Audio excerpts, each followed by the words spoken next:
call to order the June 6th meeting of the Carroll County Commissioners. Would you join me in the pledge, please?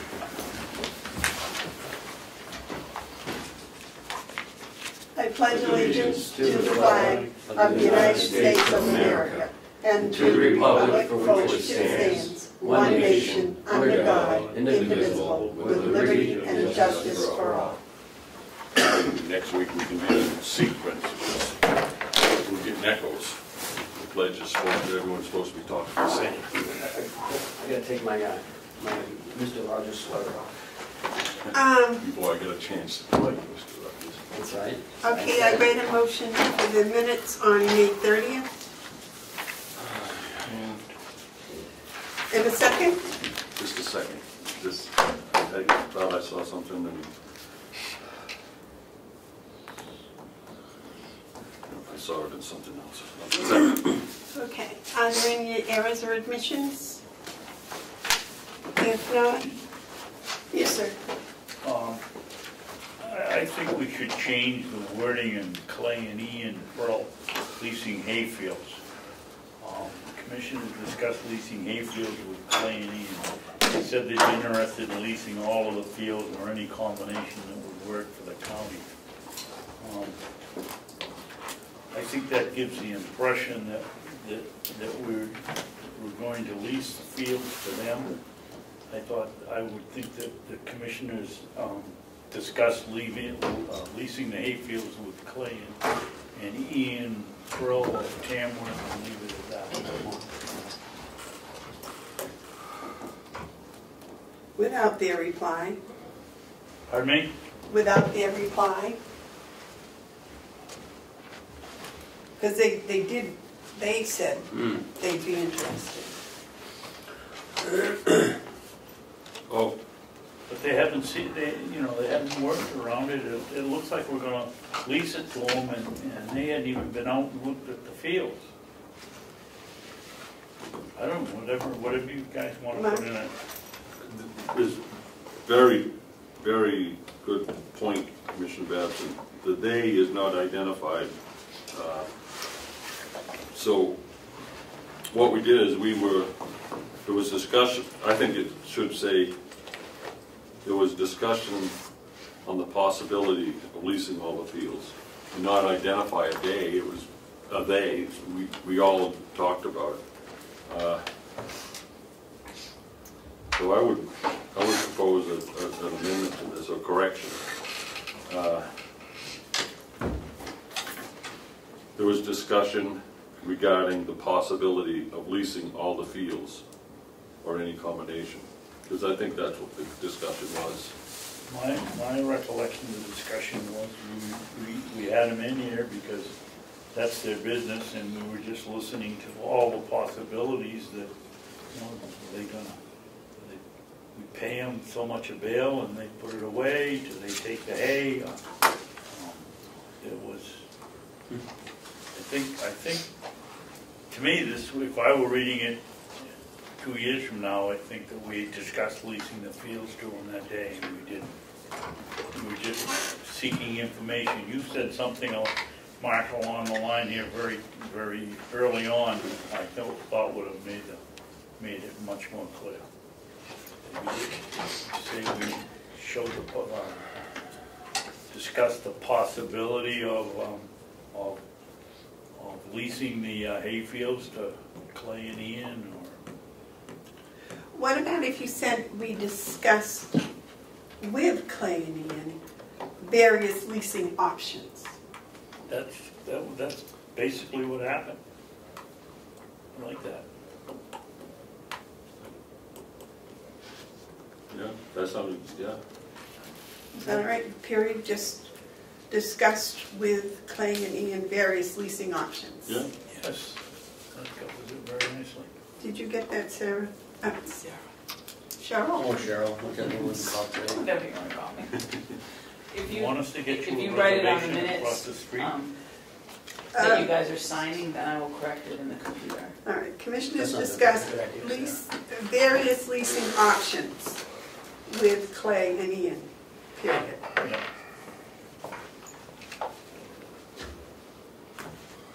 And then as David said, since that's their business, they had some new ideas for us. Yeah. Yeah. So moved. All right, any other errors or omissions? If not, I wait a motion to approve as amended. So moved. David? Yes, Second? yes. All those in favor say aye. Aye. Aye. I wrote it on here, and you can see my correction. I'll make sure that Sarah sees that correction. Aren't you cute? I see that one. I'm looking forward to this one.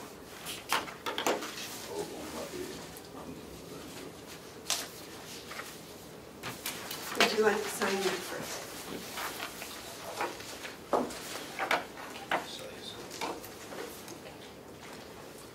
Purple today.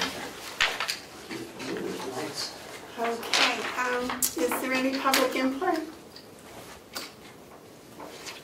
All right, if no public input, we'll move on to the first item, which is the MOU for the jail canine. Gentlemen, would you like to come up and join us, please? Madam Chairman, may I make a comment before we start?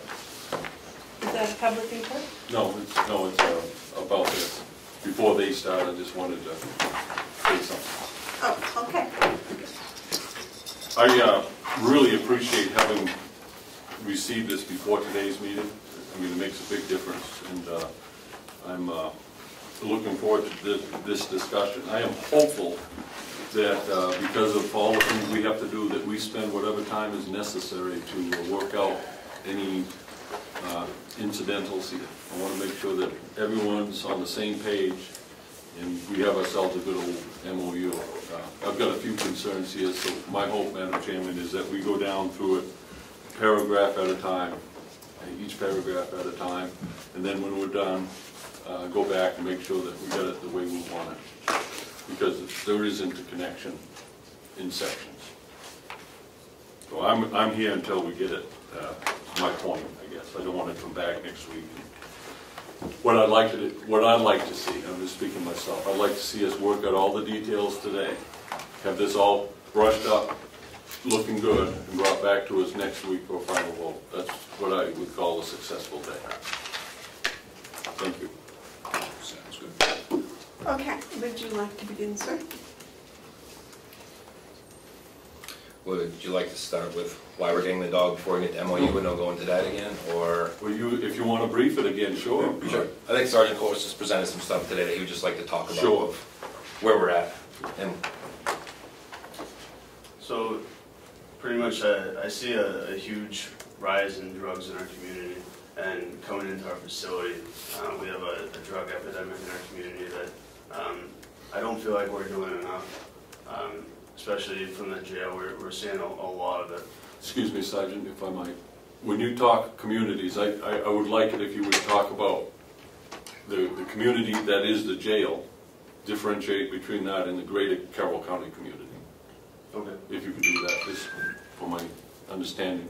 Okay. Well, it's our mission at the Carroll County Department of Corrections to provide a safe, secure, and humane environment for the staff and detainees in accordance with all applicable federal and state laws, current correctional standards and practices, and to ensure the safety and welfare of the community as a whole.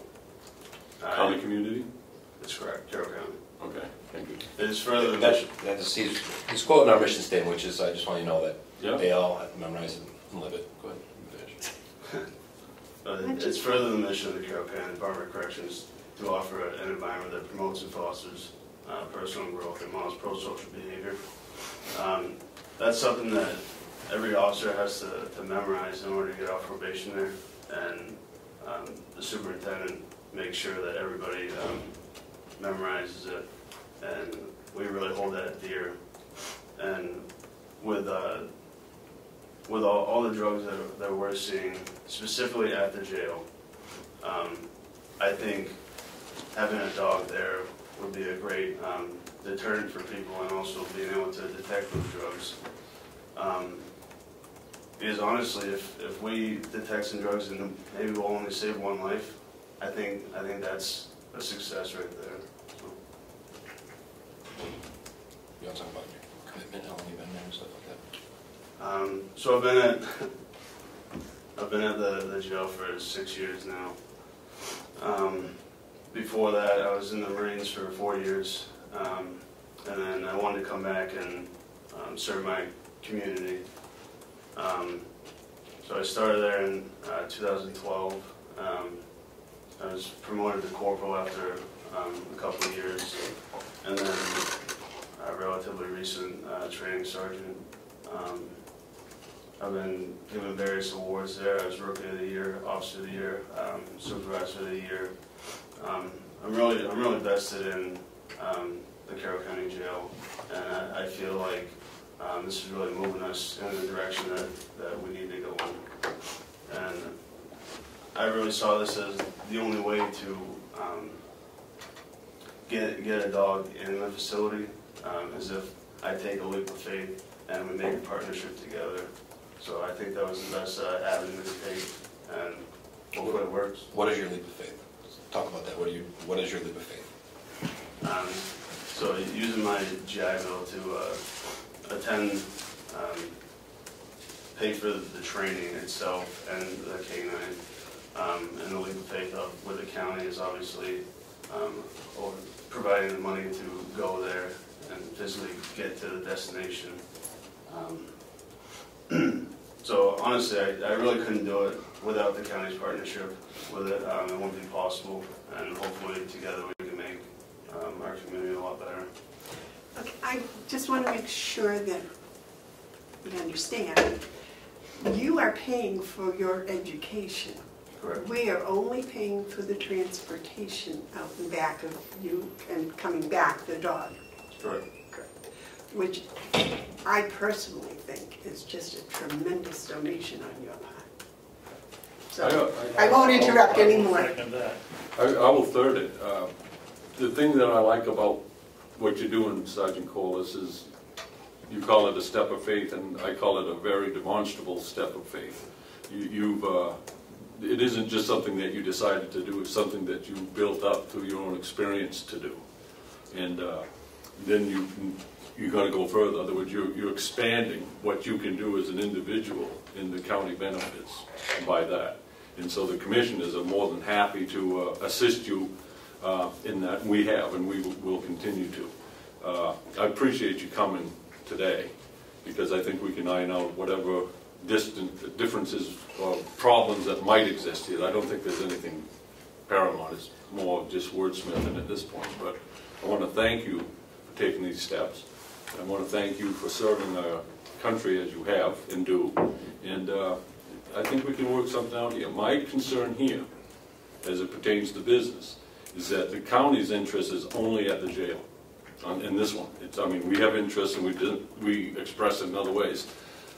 So I'm a little concerned about what your plans are to do with what your plans with the dog are, your service to the bigger community versus the jail. In other words, if you're going to be hiring out to other agencies, which I encourage you to do if you have the time, they could use the help. But I don't want that to be seen or perceived in any way as a county expression. That's my thing. I want to contain our interest to our interest, and just cheer as you expand your career. Does that make sense? Yes, sir.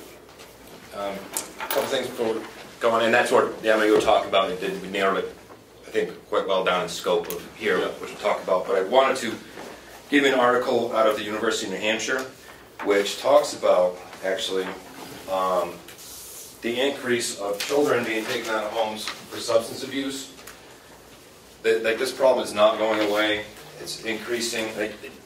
It's just something for you to take a look at later, and correlates to why we're trying to do more at the jail. This topic was on Channel 9. Yes, yeah. So, nothing for right now, but I just thought maybe for your leisure later. And then if you're ready for the MOU, and I made copies just to make sure we're on the same page. We have them. That You getting the latest updated one?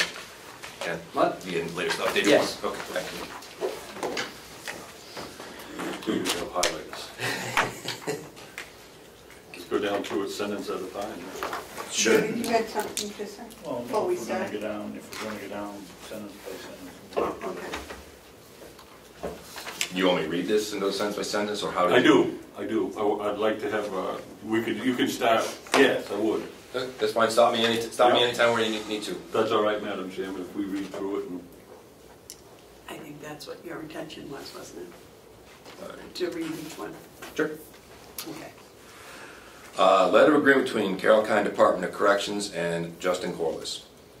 Agreement between Carroll County Department of Corrections, hereafter referred to as County, 50 County Farm Road, New Hampshire, and Justin Corliss, independent contractor for K9 of Meredith, New Hampshire, hereinafter referred to as K9 Handler. Purpose: this agreement will create partnership with the county and K9 Handler to help prevent the introduction of contraband into the Carroll County Department of Corrections. I'm fine with that so far. Term: this MOU shall begin June 6, 2018 and shall continue to March 31st, 2019 at no cost to the county except explicitly stated in the MOU. Any future agreements... David? Well, excuse me, I don't mean to be rude, but you want us to interrupt? Sure, We anything. got to our questions along there. Yes, I think that's what. I had Mark down here. Why did you do it for 9 months and not to the maybe 15 months and or 18 months, so that we end up with a fiscal year? I did to March 3rd, budget season, because we talked about as a possibility to invent a contractor next year, a stipend, and we can't do anything until budget goes through March 31st. Okay. So this will be no pay to the independent contractor for anything until that time. This allows us to be able to use that dog in that time. Okay, thank you. If that makes sense. It makes perfect sense to me. What you're doing is you planted the seed, you're letting it grow a little bit, and then by January you'll have a good idea of what you need to do. And when the commissioners, when we do our budget estimate in December, if there's need for further funds for the delegation to consider, it works. So I think it's well thought out, the term. Paragraph 2. And any future agreements shall be based on negotiations between the parties involved. Yep. Liability. When the canine is on duty, the canine shall be treated as an officer, and the county shall pay any veterinarian bills generated from being injured in the line of duty. The county shall indemnify the canine handler when the canine while on duty in accordance with all current applicable laws, policies, and procedures. Check there. I think what you want to do is you want to use the term shall indemnify and hold harmless. That's the legal term.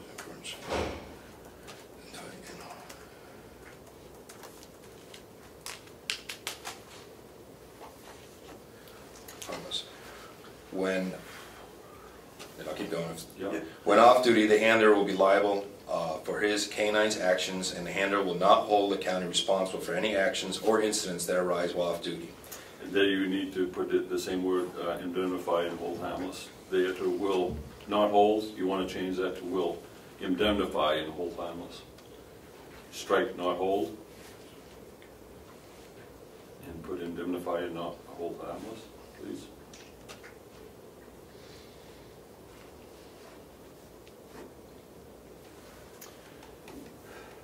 Yeah.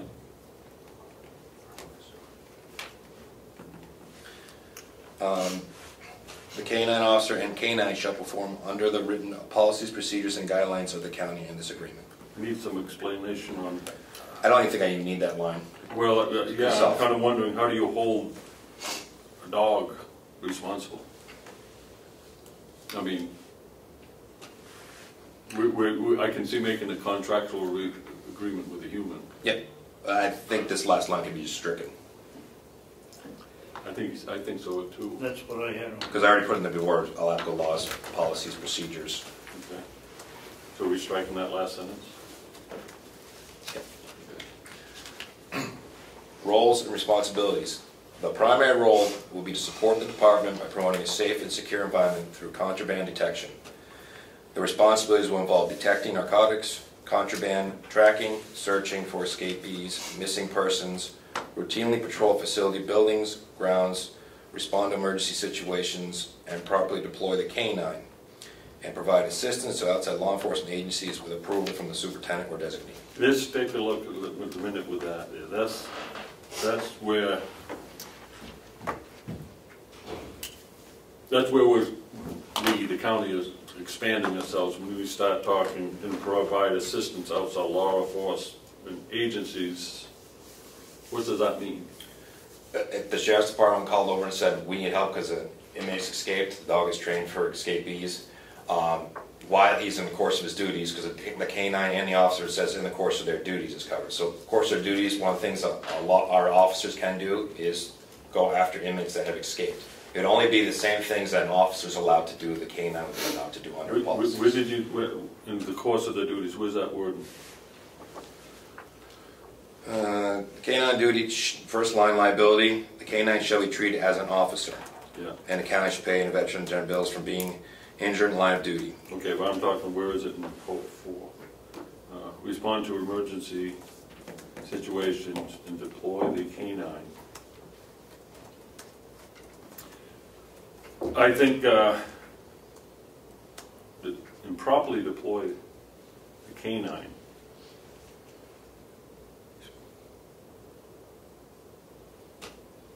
With the nautical policies and procedures. Respond, patrol facilities, respond to emergency situation, period. After situations, I think, I'm just thinking out loud. You're always going to properly deploy it, so I don't think. Okay. What about the missing persons? Well, what if you had something like that? Going back to the term, the K-9 handler. I know this is a work session more than a meeting, but I'd like to suggest that you put a period after situations, and then you use the term and K-9, not and, strike and. Yep. The K-9 handler shall provide assistance to outside law enforcement agencies when requested. No. What are you trying to get at, man? I want to make sure that when the dog goes out to do something other than the jail, that it's clear that it's not on us. Well, and that's where I'm saying I'm different from you. If we're treating as an officer, the officers can go out and we can be called by other law enforcement agencies to help. It's under only when on duty. That's the word I was looking for. Hold on a second. The K-9 handler, when on duty, shall provide. Can I change that word to may? May provide assistance outside law enforcement with approval from the superintendent designee. I like that, Commissioner Babson. What I want to do is make sure that there's a difference between when he's doing something for an outside agency, when he's off duty versus when he's on duty. And that's where I think the liability covers it. It clearly says off duty is his Yeah. own time. So we're saying that when he's on duty, if Ossipee Police Department needs him to come and help find a missing person. If it goes through me and I authorize it, if, again, depending on staffing, if we're comfortable the dog is trained and ready to go, and those kinds of things, that's a possibility. It opens the door. This opens the door. Well, the missing persons was my question. If that would cover the missing persons. And this opens the door to have conversations with other police departments. We didn't probably look at them and see what they want to do. It just opens. And it also helps us when the sergeant does services for other agencies when he's not on duty. Clearly, in that situation, we're not liable. He doesn't need your permission. But when he's on duty and you get a call from an agency, he can only do that with your permission. And that's fine. Ken, how does the insurance company feel about that? About which part? About when he's on duty and another agency asks for his help and Jason says, yes, he can go. it would be covered under the RSA, which is what Jason just said, that they have limited power of arrest. They have. And we wouldn't be arresting, be assisting law enforcement. Right, we can but our assist them. insurance would still Absolutely, be yep. covered. Okay, that's my concern. So I see it would be something like this. If the sheriff had an investigation going on, they've got their dog in one area and they could use another dog, they call you up, Sergeant Corliss, and the dog's on duty. You can authorize him to go and assist. If it gets down to the nitty-gritty of whatever happens when you're out there doing that, if the arresting officer needs to have more authority than Sergeant Corliss, he's in radio contact. He can say, you know, deputy, I've got him over here, the deputy can come over. Correct. We'll handle the arrest. Right. David, you had a comment? Yeah, I totally support the idea of having the dog in the jail. My experience in sitting out there and having lunch is these kids spend more time figuring out how to sneak stuff in than they, or hide it. And I think it's just, I've watched the Ossipee dog put on a demonstration in freedom, and I've watched here, and I can't think of a better use. However, or not however, when we had the Merrimack dog here, we paid $300 a day. I think I remember signing the bill for that. If Sarge goes somewhere, how is that, are we going to bill someplace, or will he bill them, or how is the finances going to work? Two different things. Off duty, it's his dog. We have nothing. Okay. On duty, we are not offering to go down and search other jails. It's not near and out. This is if a law enforcement asks us to come out and it'd be a needs basis of around this area. I'm not looking to go other jails, not looking to go anywhere else. That is a conversation we talked about down the road, maybe. Not now. Okay. But this would be in the county. Would you charge the Conway Police Department? No. Just like they're asking for assistance. No, just like if we need assistance. Mutual aid. What's that? It's called mutual aid. Mutual aid, yeah. When we need assistance, if we have, God forbid, something happen over the facility and we need all hands on deck, they'll come help us out. All the PDs will be right here, and the Sheriff's Department and State Police. So like how the fire departments work. Does that answer your question, David? Yes. Yes, Mark. I actually like this even more, that this sentence, the way we're doing it, because what this, say you did get a call from Merrimack, and they needed, you got a call from Merrimack, and they needed help. And you can say, well, the rate's $300 a day. That's why the word may empowers you for future stuff. It does, and I also think it's about that. There's a difference between can you come down here and help us search for a day, opposed to we're having all-out Right. issues and we're asking for assistance. I think you got two different issues. Right, yeah, but this sentence allows you to operate under both scenarios. David, you had another question? Yes. What about if we're called and the Governor Wentworth School District wants to have a sniffer come around the school? Are we just going to say no? I'm going to say no. This says law enforcement. I understand now I want to keep it narrow in scope for the time being. That is a different conversation come down the road. I think that it's prudent for us to look at to 2019, see where the dog's trained, see how he's doing, and then come back. Because this MOU is from year to year. Whatever the canine handler and the dog seems like can do that, and that's something the schools want to do and we want to do is open that up. I think it's great that we can offer, but I think it's prudent right now. This is a year-to-year MOU that we can take a look at it come down the road. So if Governor Wentworth wants to use the dog, they can contact Sergeant Corliss in his off hours? Yes. He can Yes. charge him or not charge him, or go over and do it whether he wants to or not? Yeah, this does not limit him on outside with his own dog, his own personal time. Okay, I would just make sure if you ever go outside, that you continually let people know that you're not doing it under the auspices of Carroll County. Okay. You can't wear your uniform. Right. It's just like that's the same when we represent on things on our policy. Already say it clearly. If it's your own time, you cannot represent Carroll County. You cannot wear your uniforms. I know that. Yeah, it's on our policies. already. We don't want people out there representing us when you're off-duty time. Okay. Any other corrections or additions or omissions to Shall we this, keep going? gentlemen? Keep going? Oh, I thought we were done. Nope, just that section. Oh, Acknowledgement. By signing below, all parties agree that information in the MOU is acceptable and binding for the duration of this agreement. Either party may terminate this agreement at any time without cause, providing 30 days written notice. Okay, I don't think that's fair to Sergeant Corliss. Okay. I think that ought to say 90 days. I don't think it would be cool for the, I don't know who's going to be sitting here next year, but you want to have some room. If a board was to say, we don't need you, you need more than 30 days, I think. well, where there's no money involved, I'm not sure. Well, that's why I say I'm concerned for him. He should have more time because he will have money involved. He's already got his GI loan involved.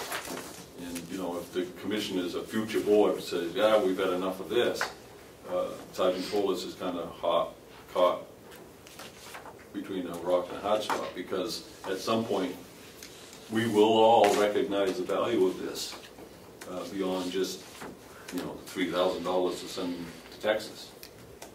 There's a future responsibility to the county.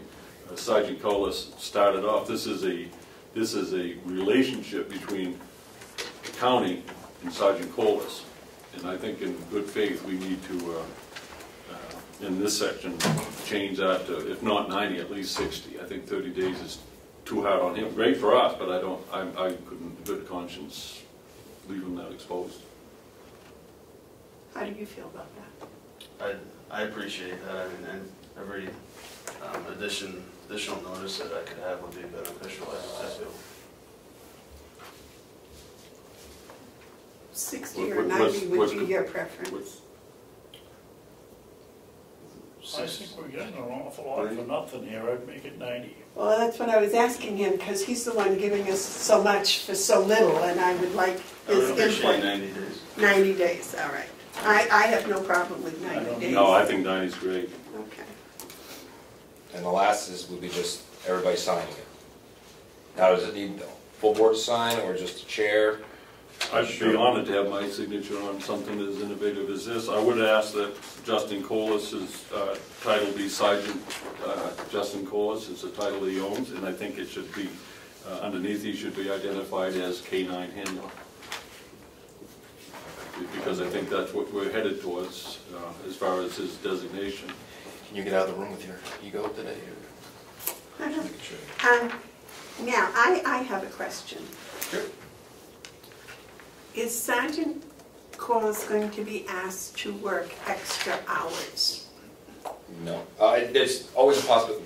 There's a possibility to any staff member working extra hours. If, again, we had a shakedown facility or something we needed and we thought there was contraband or other things or we needed, sure. We have overtime and we can authorize overtime. But is it on a regular basis asked to work over? No. No, okay, that was my question, if he was going to have to work his regular shift and then be asked to do other things with the dog. That's why it's in here on his duty time. We'll keep it during his duty time. Sergeant Corliss also has a little bit of a flex in his schedule because he is in charge of the training department, so he has a little autonomy to move things around. So if he needed to a different day change things, he most certainly can. Okay, I think that answers my question sufficiently, because I was thinking he needed some flexibility, but you tell me that he doesn't. Yes. Okay. And I take it that you are in complete agreement with this? Yes. When do you go for your training? June 17th.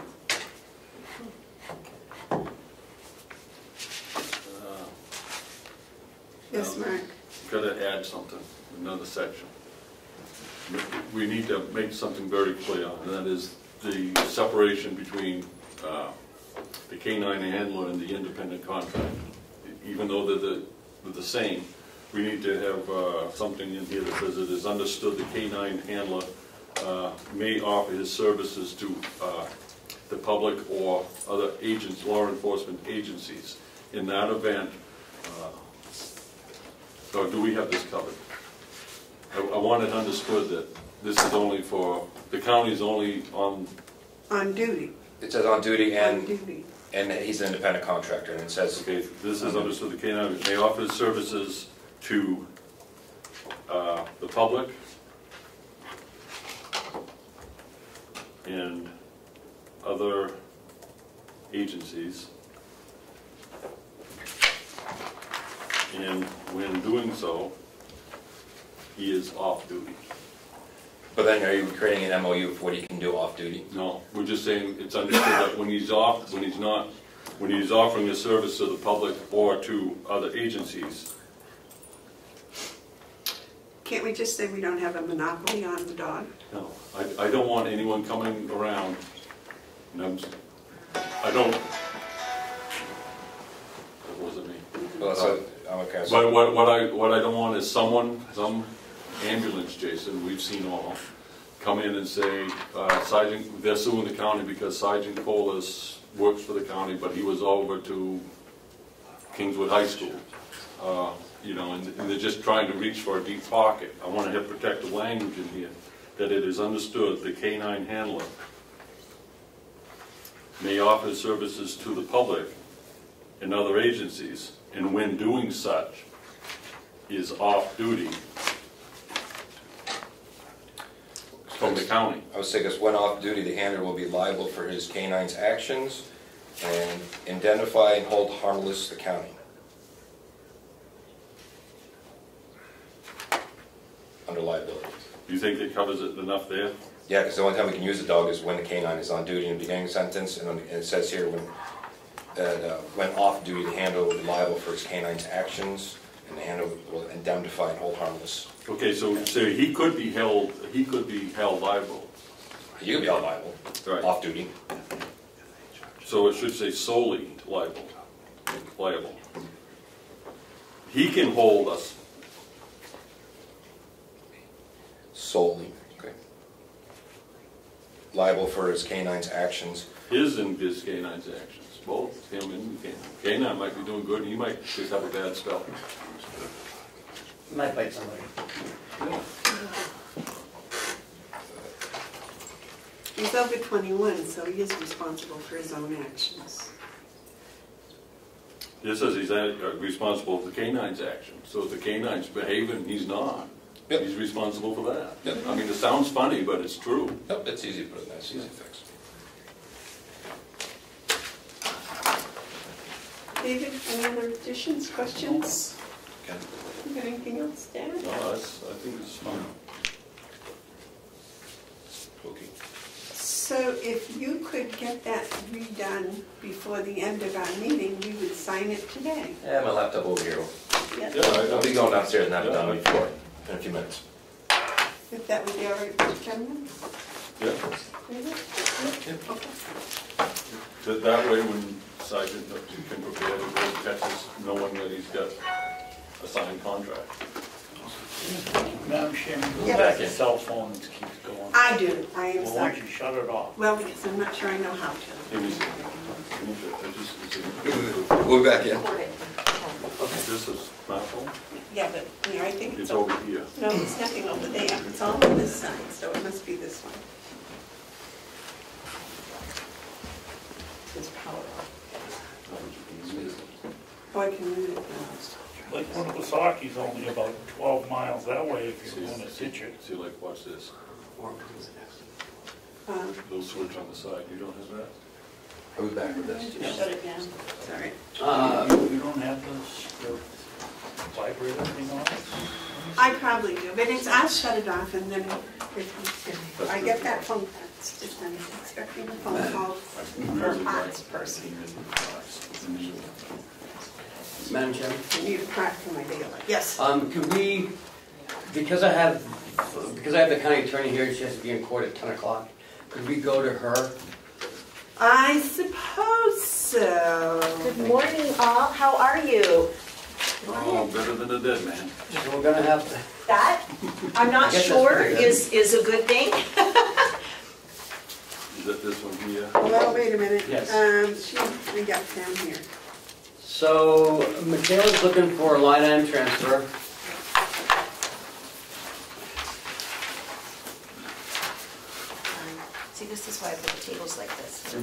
Perfect idea. Thank you.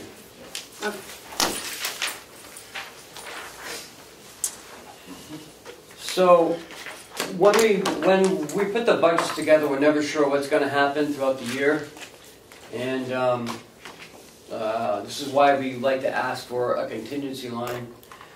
But we don't have one. So, Michaela needs $6,000 for a criminal case. And the only place I can take it out of is the medical insurance in this building. Mm-hmm. So, Do you have it? yes. I make a motion that we approve the transfer of $6,000 from the medical insurance line to the criminal case expense.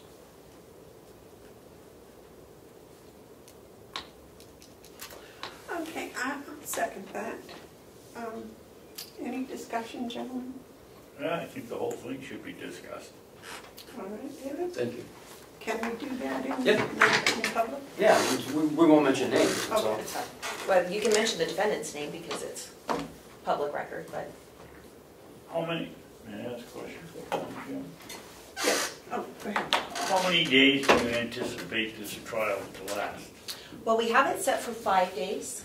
We're hopeful it will last fewer than that, but at the same time, it's more expensive to push it out than to pull it back. So we're calculating on 5 days, I believe. 5 days? Mhm. Madam Chairman? Yes. I would like, the reason of this thing is to cover the expenses of a victim and witnesses from the Midwest to the trial. And if this is what needed to get a conviction, I think the people of the county are entitled to it. You mentioned that we could speak of the case? I do have the indictments here. There are 5 of them. If you want me to read just the language of the indictments, I'm happy to do that, or I can pass them around and you all can read them. No, I think I think it would be important for the public to know what case it is and Sure. who the defendant is. It's public record. Mhm. It is public record. So the defendant is Mark Bolton, and there are 5 charges. The first one is aggravated felonious sexual assault, in that Mark Bolton knowingly penetrated the vagina of I won't read her name or initials, child, and that she was under the age of 18. In fact, this would have happened in 2016, and she was born in the year 2000, so 16. 16. The second one is aggravated felonious sexual assault, same victim. The next one is aggravated felonious sexual assault, same victim. The next one is aggravated felonious sexual assault, same victim. And the last one is a sexual assault, same victim. And this victim is in the Midwest. She is. Go get him. Didn't we talk about this before?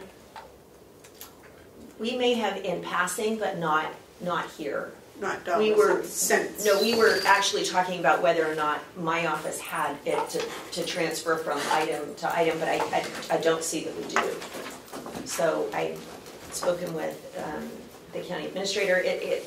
We've gone through I think pretty much our entire criminal case expense budget. So it's clear to me that we are not, we're trying a lot more cases in our office now. In fact, I think just even this year we've tried more than the last 5 years combined. So we're really trying a lot more cases, which is the way things should be. And that's because we've retained staff, and so people are more familiar with the cases, and they're moving through the criminal justice system much faster.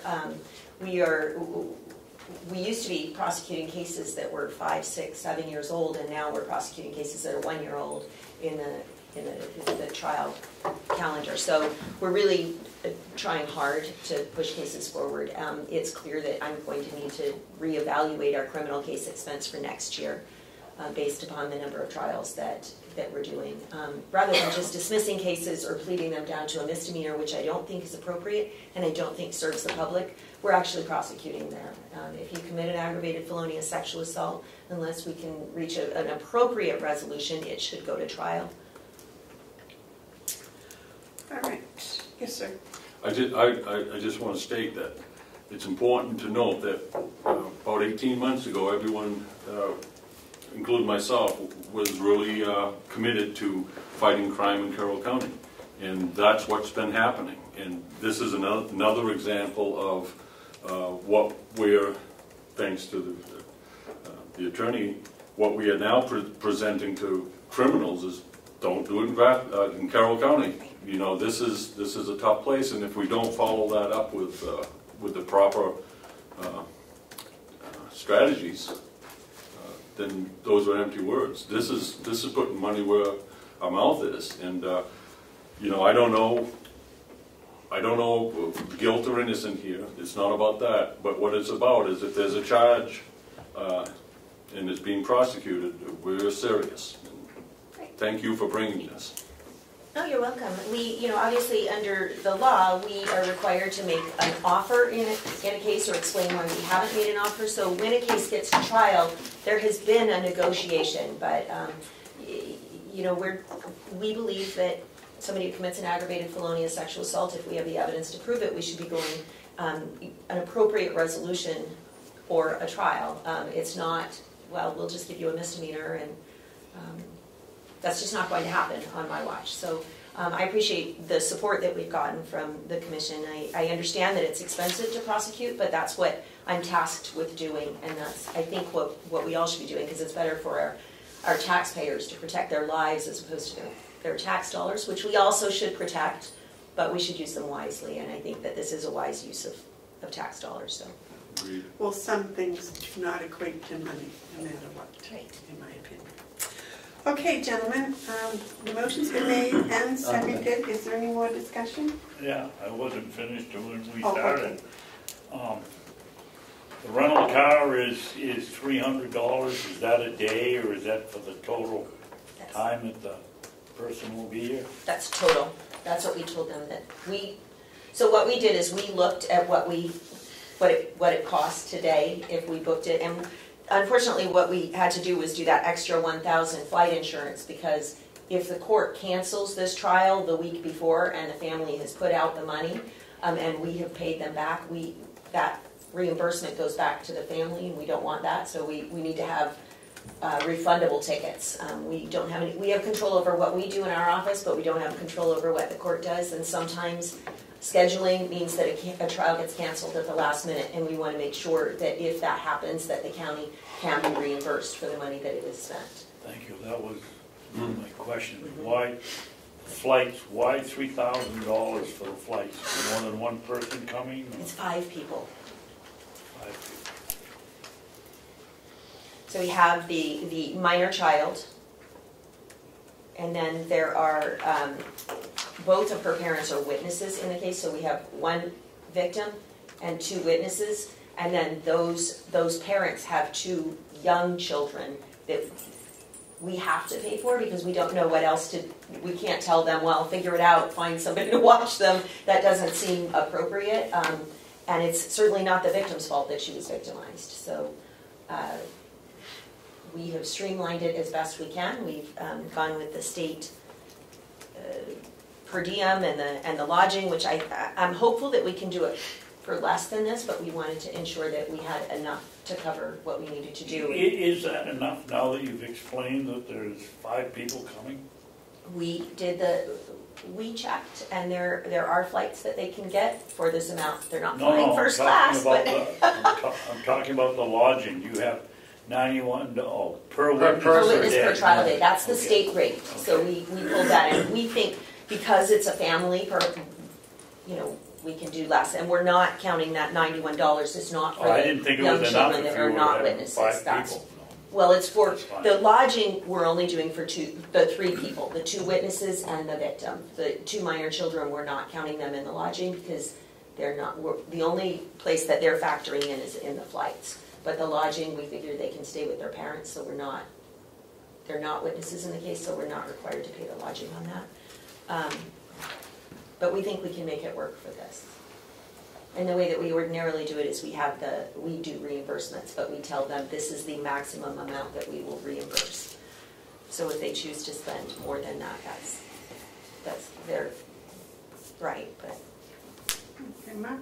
Yeah, I believe our job in this particular instance is to empower you to do your job, and I'm more than happy to it. And Commissioner Babson, if you feel this is enough, we can do this. But if you need more, No, I think this is enough. We did the research on it.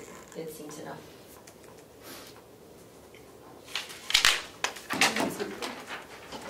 Did you have something to add? No, that's it. All right. So any other questions?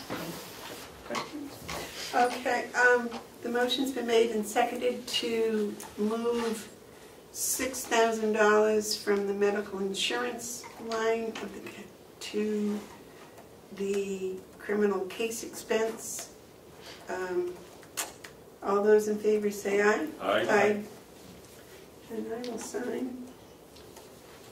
I have a question. Yes, ma'am.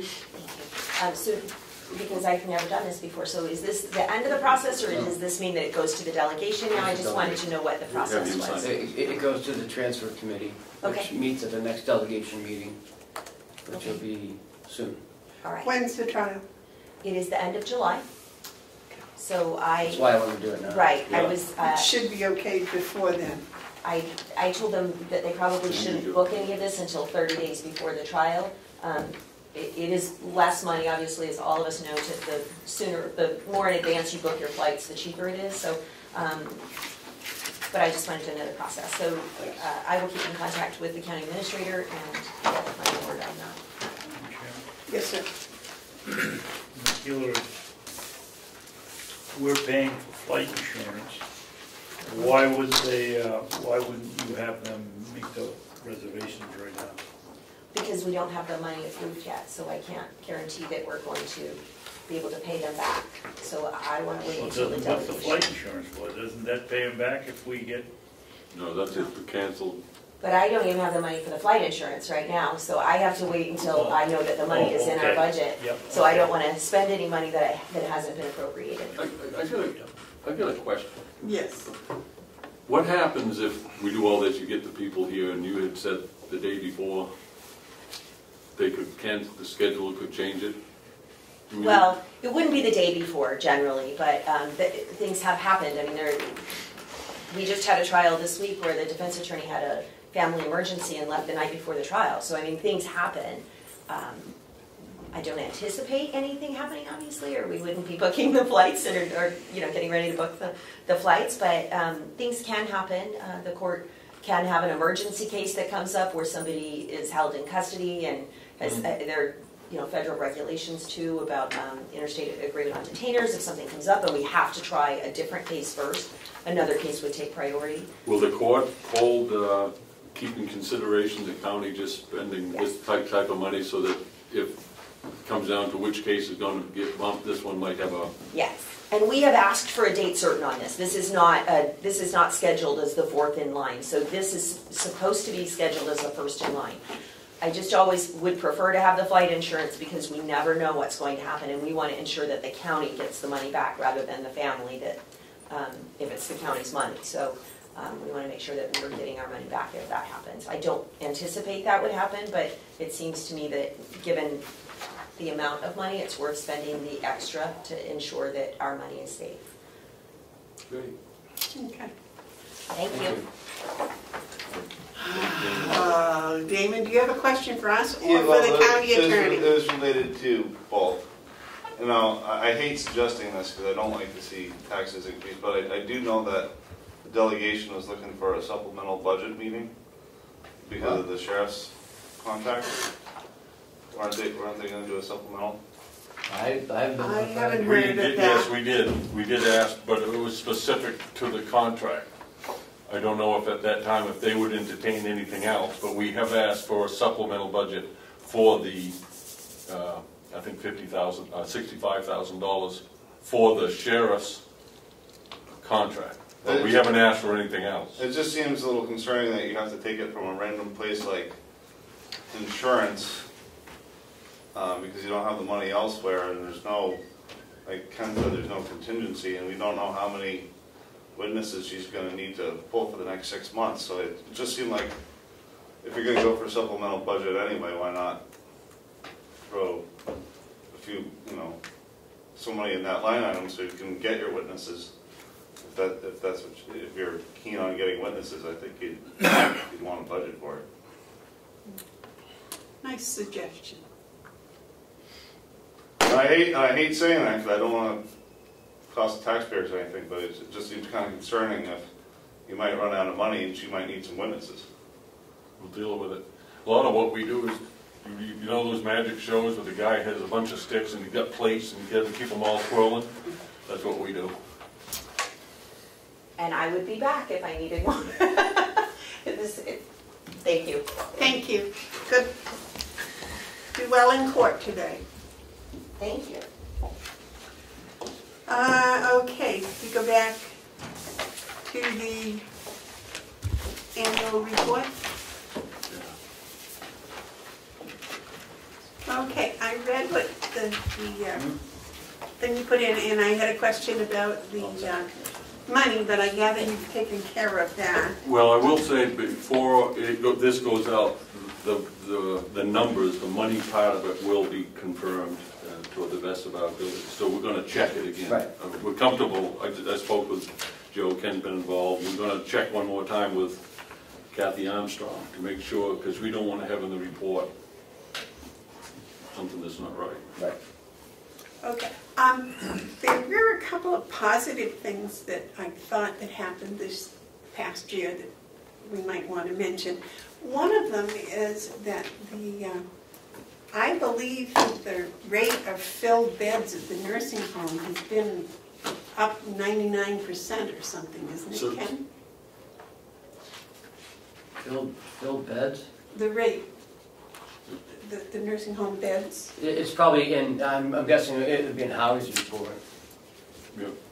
Mike. Oh, yes. I can answer that. You don't have the advantage of that I do. I've read the online reports of the others in preparation of gathering this, and his report, you'll like his report when he comes around because it talks about this. I approached this for us as an introductory to the report, because once you start reopening each page, you see the treasurer's report, the nurse's report, and the jail's report. You're going to really see that it supports this letter. Yeah. Very positive stuff. Do they also say in there someplace where they removed the trees on County Farm Road to help us?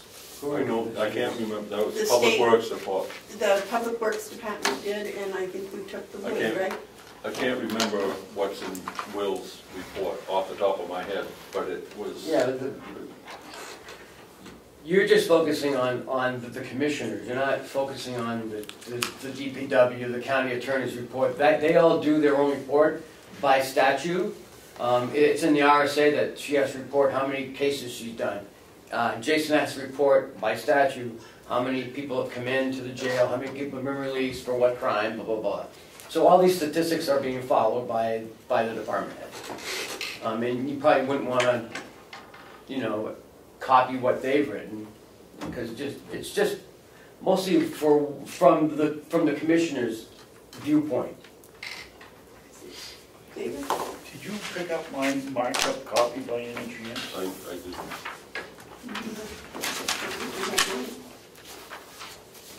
And Mark, I have a problem with the paragraph about the commissioners acknowledge the hard work and commitment of the county delegation made in support of county government by appropriating money necessary to complete many responsibilities of county government. Their attention to the responsibility is much appreciated. As we go to work short an assistant, down to 2 people to maintain 900 acres here. I don't want to start a fight here, but that's not what I put in it. I'll leave it out. Well, I'm not willing to leave it out, Madam Chairman. I think that when we're looking at our job in front of us, it's never done. And in that sense, it's hard to say that anyone's going to be satisfied with any result at any given minute. There's a lot of work to be done. We most desperately need that additional person in the office. We also need to focus on some other needs. the purpose of the annual report is to inform the public of what took place in 2017. Not every political skirmish, not every disagreement, not every anxiety attack, but the positive. And as I wrote this for us, because as you know it's my responsibility to put together the report, I took the avenue to accentuate the positive. And I can stand by every word of this without expressing my disappointment in the few areas of the delegation's decision. I believe that they did work hard, and I'm talking as a whole, I'm not talking individually. And I do believe they have a commitment to the county government. That's why they run their office, that's why they pay so much attention to it. And they have appropriated the money necessary to complete the many responsibilities of last year. This year is this year, and next year's report will reflect this year's activities. But that last sentence, I think, is a call to them as well. Their attention to their responsibility is much appreciated. That is true. That is true. I hope it encourages them, as it should encourage all of us.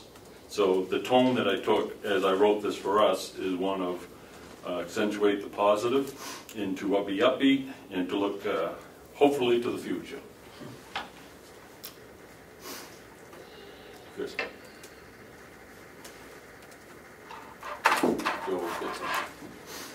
Joe?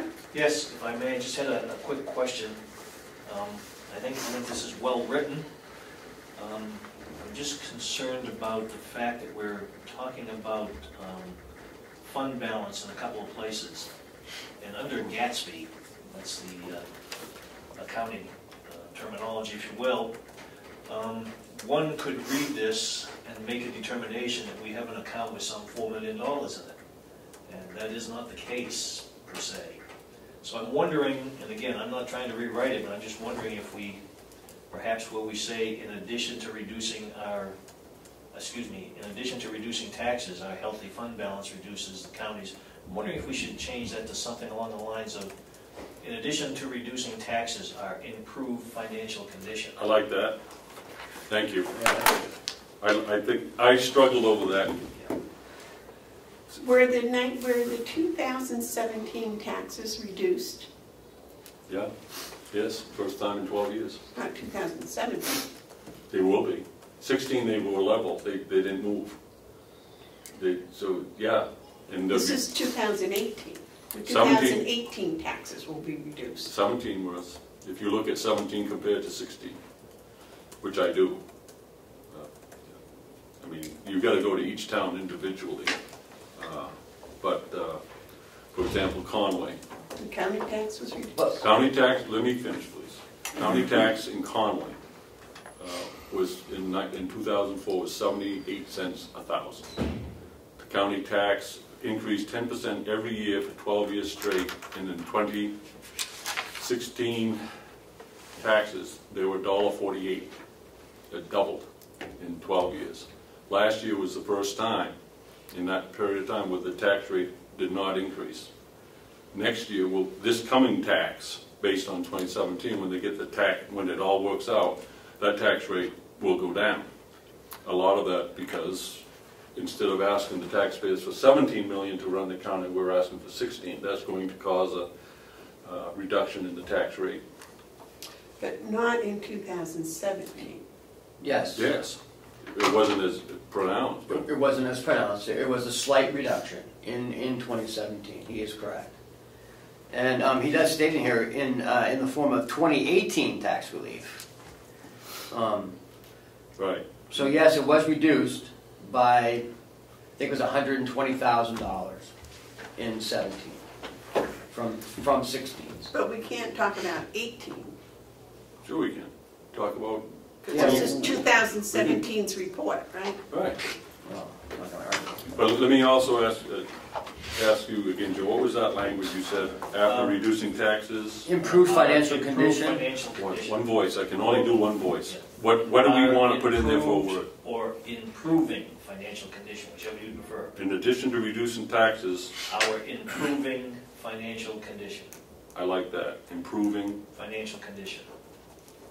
im- Reduces the county's reliance rather. Now, if I may, sir?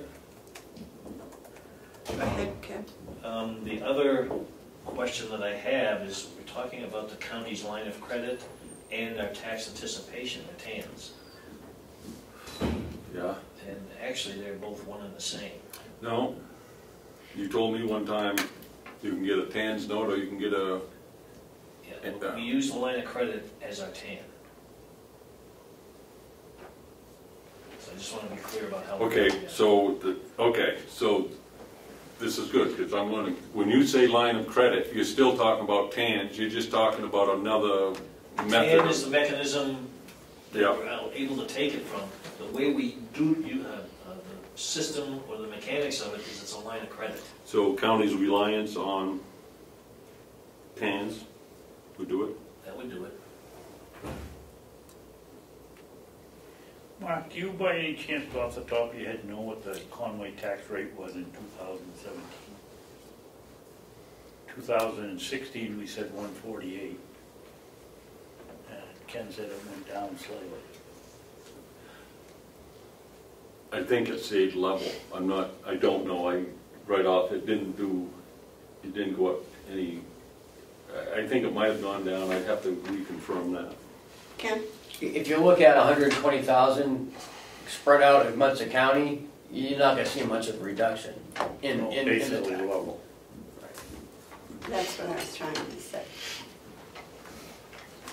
But the overall tax that we collect was down. Should we say tax anticipation note rather than TANs? Well, I get it, Paul. Because I'm thinking most Tax people... anticipation note is also called the TAN. And so I to educate understand. the public, I like the way it's written here, tax anticipation note, and then in parentheses rather TANs. Or quotation, excuse me, parentheses TANs, so people understand, because sometimes we talk about TANs. Okay. It's the same thing.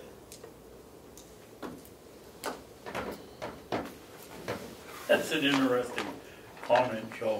Last year or the year before, when we were negotiating some of this, and I went to two of the local banks over in Wolfboro and went in to see the office manager and branch manager. Neither one of them knew what a TAN's note was. So I agree with you.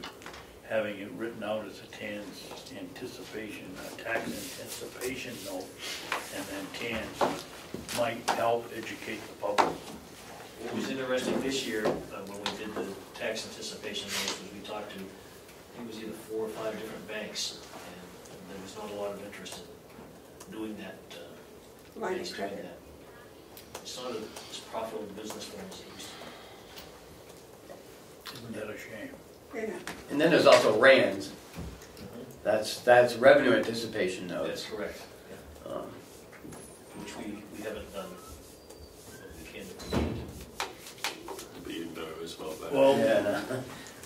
just for my own education, why would it be a revenue anticipation note when we consider the revenue in our That's tax income as revenue? Why? Take for instance a ski area, the one in Laconia, Gunstock. They use RANs because they collect a lot of revenue. So with their revenue anticipation note, that's how they get their money. They don't get a TAN because they don't collect taxes. Oh, okay, that explains it. Thank you. But if we did a revenue, we would also take into consideration the revenue from the nursing home and the jail and the county deeds, right? If I may, It's a the lot revenue, lower. the RANs help even out your cash flow. That's the idea of it. Yeah. That's all any note is. When you get right down to it, that's correct. And we don't get much from the nursing home. I mean, if you want to get $6 million on a RAN, that's fine, but We have $30 million budget. 17 comes from the taxpayers. So there's 13 that comes from revenue or good budgeting, not spending. Yep. So I think at some point, Gunstock is probably, we're probably like 70% taxes for a gun stock might be 80% revenue for their operation. So you would need a RANS. I can't ever foresee us ever needing No. a RANS. The only way I would ever see the county potentially needing a RAN is if there was, for lack of a better term, a windfall that was expected coming in that was going to be. Like my pumpkins. There you go. If we want a revenue anticipation note for it. If we're going to make $4 million on the pumpkin sales and we need to buy more seed because of it, we're going to do a RAN. Yeah. Because when the banks look at your, at like your cash statements and all your financials, they're going to see, you know, the revenue not as attractive as the taxes. We can always raise our taxes. The revenue gets hard to anticipate revenue. And I believe the interest might even be higher on a RAN. Yes. So. Would it also have anything to do with when they collect the revenue? And obviously the ski area is going to get their revenue December through March. Where is that factored into as a RAN rather than a tax anticipation? Well, a lot of times in that scenario with the ski area, the revenue will go directly to the bank. So they will get theirs, and then the ski area will get quote-unquote the surplus, if you will, or the excess over the RAN note. Huh.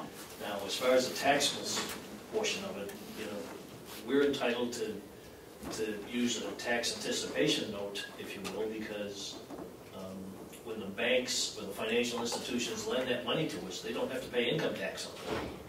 So it's tax-free income to them. Therefore, the rate is considerably less than what the going rate would be on a standard note. What do you mean they don't have to pay? They don't pay income taxes on the tax anticipation note. That's correct. The interest income to the financial institution is non-taxable. Really? Yeah, that's why you get the benefit of a lower interest. That's why we have two rates. Well, the reason we got two rates now is because the IRS in their infinite wisdom decided that a lot of the agencies, if you will, municipalities, were borrowing tax anticipation notes and turning around and reinvesting those funds in something else and making money on it. And that was not fair because the federal government was getting excluded out of Zero tax income there, so to speak. So we have a formula base that we have to go through now. We may be allowed to borrow up to 6 months. Yeah, well, it's the formula. Dollar-wise, our tax anticipation could be up to $16, $17 million currently. However, based on that formula, we can only get a portion of that as non-taxable income. And as Ken says, that's the 6 months. Yeah, it's 6 months usage based on a cash flow. Right. And we've looked at the cash flow so that we're in pretty good shape with that now versus the previous year. Nice job.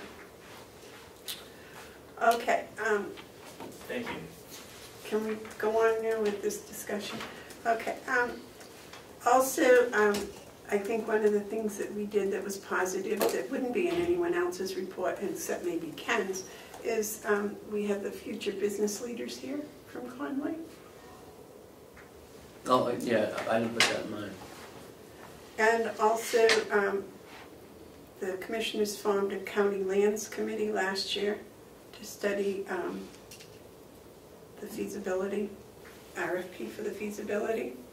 I think that that's kind of important. And we also, I believe it was last year, we had a policy, a hiring policy that was new. And I don't remember if there were any other policies that were new that we did. But those were specific things that the commissioners did. I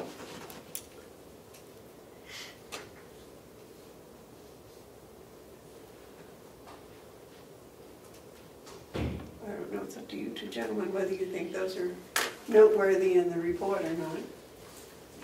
You were here when the future business leaders were here, right, David? Yes. That's the group that didn't know who their commissioners were or who their representatives were. Do you think that's noteworthy? No. I don't think it should go out in public.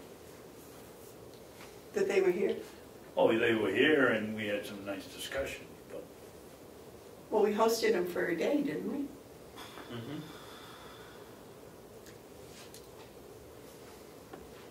Well, I just thought that was a positive thing that was done, that maybe somebody would want to know about. The County Lands Committee, I think, is a positive thing.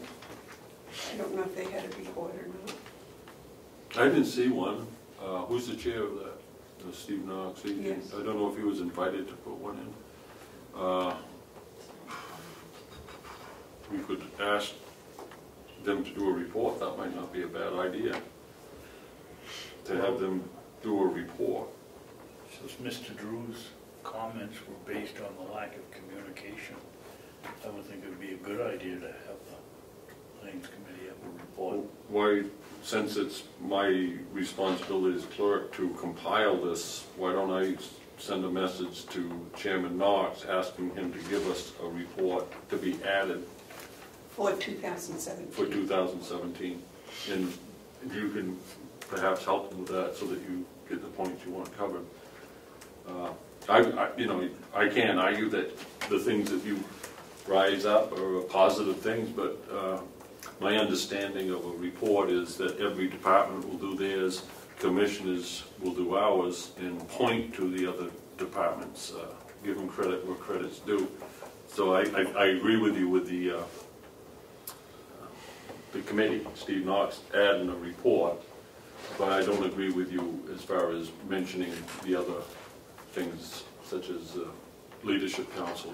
A lot of, you start trying to remember everything, you're going to forget someone.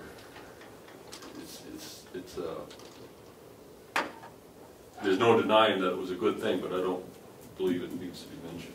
David? I think this is a good report. I found mine. I don't know why I didn't find it before, but here it is. I think our approach to it would be how much we've turned the corner here in 2.5 or 3 years, down from a $2.5 million deficit to pretty healthy surplus. And I think we should be proud of that, and I think Mark's covered that in here, with the exception of the one I pointed out. I think it's a good report. I thought about the turning the corner aspect of it, and then I thought further, well, really that turning of the corner happened before Commissioner Bevard or Commissioner Hounsell were here. That turning of the corner So began. then why don't we just make it Hounsell and Bevard's report for 2017? No, because this is a team effort. If you look at this in its entirety, totality, what you'll see is that this is acknowledging, the commission is acknowledging that it's a team effort. It's not any one. We've come a long way. I have learned a tremendous amount that I had assumed one way and found out to be another in the short amount of time I've been here. But I have to say that all of it, we sit here and speak as though we can take credit, but I think really what we have to acknowledge is that Ken Robichaud and his staff, department heads, who are just excellent, every one of them, the elected ones and the appointed ones, and I just want to make sure that they get the credit that they deserve, because they actually can make the commissioners look good. I tell people, I think Ken deserves 99% of the credit. We may get one of it, but no. Yeah. Ken's done a good job, and to see the turnaround here, I think is remarkable. Well, thank you. I have a great team behind me, so it makes it easier.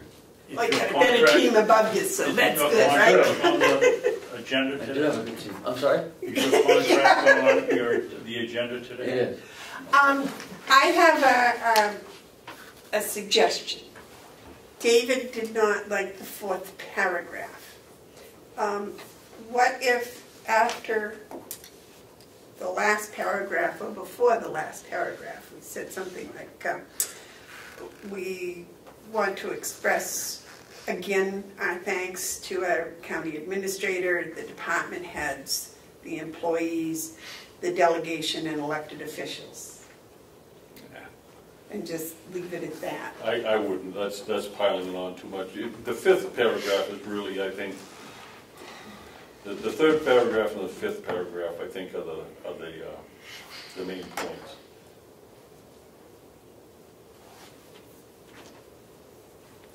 Something like this, you want to leave a lot of things unsaid and encourage people to go deeper into the report.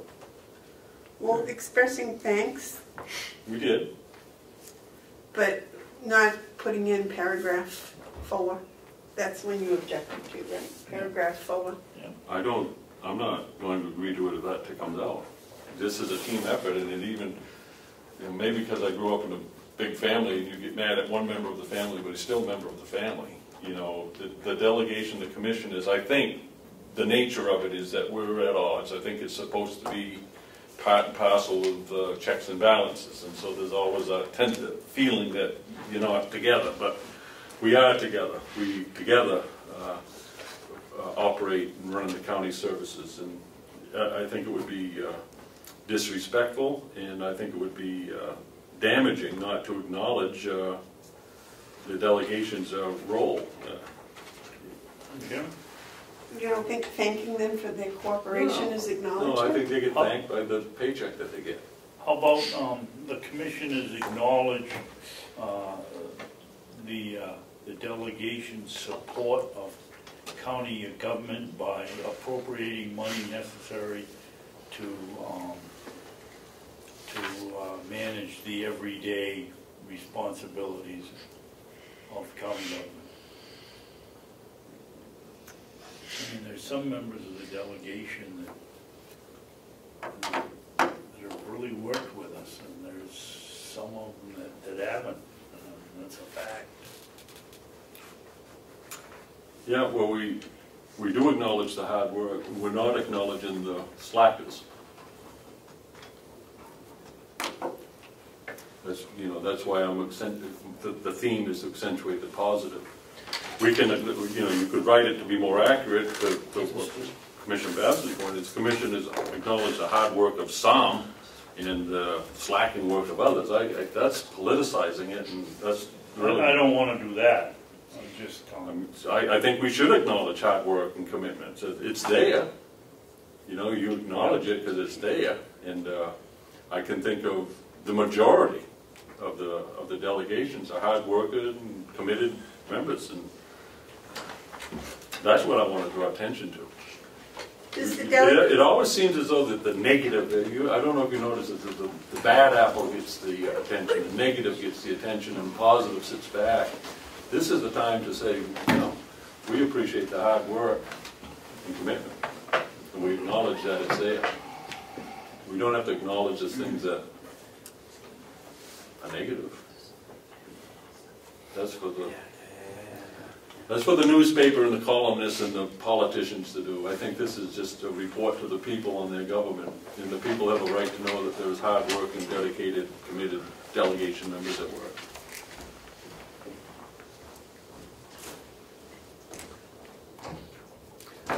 I like the idea of, I still like my idea of expressing thanks. Down there that we'd like to thank all of these entities. Where did you put that, Madam Chairman? I'm not sure if it would be. Do you want to thank, who do you want to thank? We again express thanks to our county administrators, department heads, employees, the delegation, and elected officials for their cooperation. I think that's it. Why don't we satisfy me? Give me your verbiage again. Well, why don't you do this? You don't email them, do you? I do, but occasionally. What I would like is your. Well, go ahead. Tell me again, and I'll give it. We wish to express thanks to the county commissioner, the department heads, the employees, the delegation, and elected officials for their cooperation. And leave out the fourth paragraph. Yeah. Leave out the what? Fourth paragraph.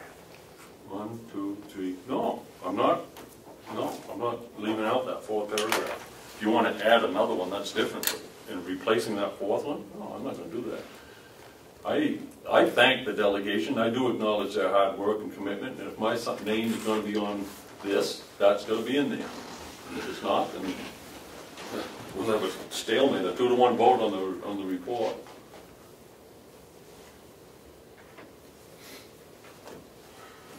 I mean, I can agree to add in the thank you sentence.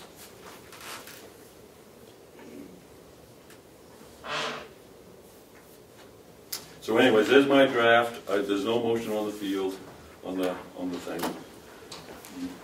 Whatever you want to do, go ahead. You got the votes. I know how to count to 2.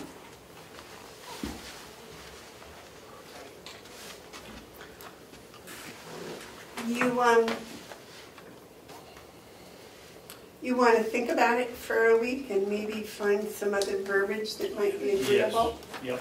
Okay, so this is what I was hoping to do. The law says that the report has to be published in May. So we're a few days behind, but that's okay because we haven't had the manpower to do it. I was hoping to release this, not in its book form, but in its public form, as soon as we could, so that we could be in compliance with that deadline. It's going to be some time before we get around to publishing the report itself. So, I brought what I brought, and you do what you want. I'm not spending any more time on it. Well, and we're already late, so I'm not sure that 7 days is going to make a big difference. So I would suggest at this point, Madam Chairman, that you take it from here. You can use my draft and come up with your own, or whatever you want to do. I am very comfortable that this is an appropriate report. I am not going to support anything that doesn't acknowledge the hard work of the delegation, and I will be more than happy to thank everyone. All right, well, let's so think about it there's my thoughts for on it. another week. Yeah. And, so who's going to bring it back? Who's going to bring back your thoughts? Well, I think each of us should bring back our own thoughts. Okay. All right, so there's my job's done for next week. Is that all right with you? Yeah. You're all set on that? Yeah. Okay, bereavement policy. I have Head Start here at 10 o'clock for their appointment, and they're here, so maybe go to Head Start. Oh, okay. Hold on a second. Yes. I'm wondering if we need to get our 2 officers back to work, if they have done the changes, and we can get them okay. going. That should be pretty quick. If that's all right, Madam Chairman. Just Yes, are you ready?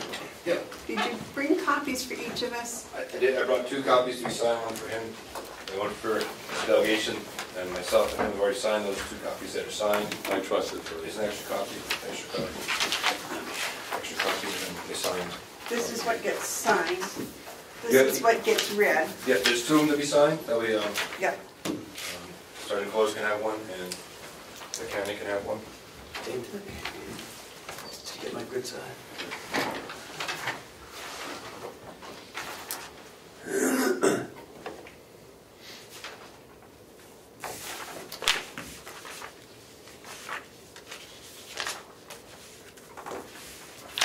You've signed one already? One sheet? Commissioner has 2 of them signed. Okay. I think, for me, this looks fine. Yeah? David? Do you need a vote did we vote this already? Do you need a motion? Cheryl, did we make a motion on this yet? No, I think we need a motion and a second. I make a motion that we sign the memorandum of understanding between the Carroll County Department of Corrections and Justin Corliss for the purpose of sniffing dog. And to author, we're all going to sign it. Second? No, second. Okay, motion made and seconded to sign the MOU with Justin Corliss, the canine handler in the county. All those in favor say aye. Aye. Aye. I believe that is unanimous, and I will sign. David. Superintendent Henry, I want to commend both you and Sergeant Corliss for your appearance today, your physical appearance in uniform. It's very professional and it's very much appreciated. Thank you. You want to date that? Yeah, I will date it.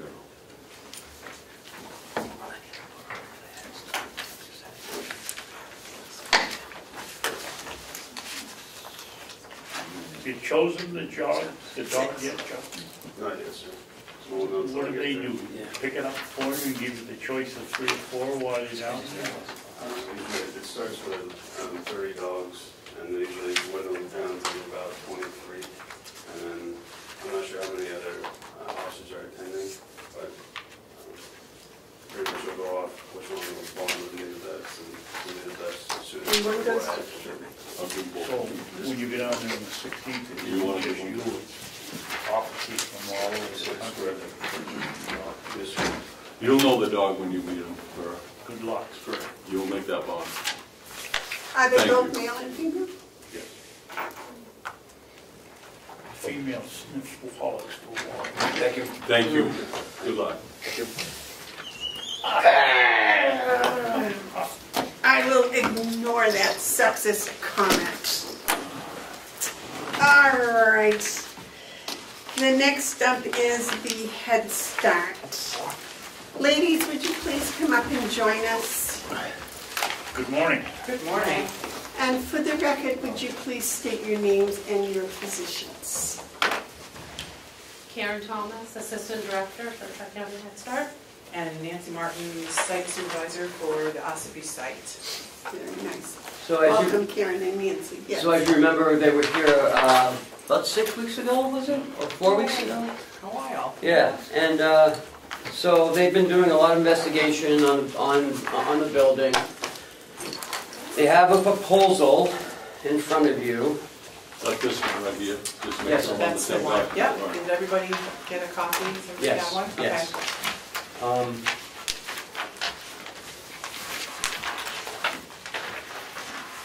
So how would you like to do this? Well, I gotta find it first. I got my wood thing on top of it. So, okay. Yeah, Jim, I might just suggest we approach this as the same way we did with Sergeant Corliss's proposal for go down through it. The proposal or their lease agreement? I think it's the lease agreement. Okay. All right with you, ladies? Yeah. So Nancy, is this going to be with your group or is it yours? Who signs? We're both within Tri-County Head Start. We're both under the Tri-County CAP Head Start umbrella. I'm the site supervisor in Ossipee, and Karen is the assistant director over the So who program. would be signing it? I'm not, right at this point, we're not ready to sign it. We wanted to speak with you just to move forward and see before we have contractors come in and give us the final, estimates and everything. We just want to make sure that this looks like it would be fair to both of us, I think. So this will be And easier. then we would take the lease back and have actually the CAP director, Jeannie Robillard, would actually sign this. Okay. So, All right. That answers my question. Thank you very much. So which of you ladies would like to go through this? We kind of will go through section by section. okay. I guess we could do that together. Mainly what we did was we just took kind of like what our leases look like in some of our other spaces and put together a possible proposal, I guess you could say. And then again, that you know we are looking at the Mountain View Nursing Home old space there, the dining room area and the kitchen area. So that was the space that we were looking at. It was 4,870 square feet of indoor space, and then we would also need an additional 1,500 square feet of space outside to be used for. David? Again, Madam Chairman, do these ladies want us to interrupt when we have questions as we go along? Sure. Yeah, this is Sure. a discussion, so we can Yeah. sort out. So, Okay. when you say the kitchen and the eating area, do you propose using the what we call the back door, or are they gonna come in the Yes. front of the building? The back door. Okay. one closest to the kitchen in Yes. the area.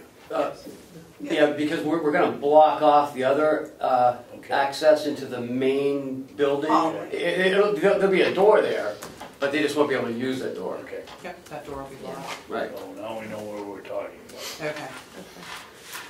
And then we were looking at, most of our lease agreements are a 5-year, 3 to 5 years is what our lease agreements would be. We were looking at probably at least the 5-year for this one, just because there would be an initial hefty cost up front for us to renovate that facility to make it usable for us because we need to meet the, I think we talked about this, the licensing, New Hampshire licensing standards for childcare, as well as all the Head Start performance standards. So we have to follow the most strict. So we would have to make sure it meets all those and all the life safety codes and things. So we would need to ensure all of that. And then I don't know if you want me to go over every little. Please. Okay. Yeah. So let's see. So the term of the lease there, 3.1, was the 5-year term. And then, do you want me to read the? No, Okay, okay. And then just goes over a little bit of the early termination of the lease. The tenant shall have the right to terminate the lease with at least 90 days written notice to the landlord in the event that the funding for Head Start program is discontinued by the United States government or community needs shift and Head Start services are no longer viable for the Carroll County area. Okay, so this is how I read this. That the only reason, there's 2 reasons that you can terminate. Right. Is if you don't have any more federal money, or if you don't have a need. If we don't have a need. If you have a need and if you have federal money, then you're prohibited to go anywhere else under this clause. You're prohibited. Yes. Okay, just Yep. so you for know the that. term of the 5 years. And For the all term of of 5 years, you're here unless It's on this. your federal funds dry up or if you don't have a need. If there's no children to serve. Yep, So you can't go to some other local facility. right, correct, within our 5-year term. And you're okay with that? And, well, we're looking for a long-term lease. Yeah. We look for long-term relationships with the community, and we don't look to jump from one place to the other. We want a place that's going to meet our needs and to settle there and be part of the community. Yep. Our community assessment tells us that this area needs this service, is using our services, and our programs are full with wait lists. So we're hoping that even moving it closer to kind of the center of the universe here in Ossipee may even be a better fit for families. In many of our programs throughout Tri-County, we have 9 centers. Many of them have been in their original site since the 60s.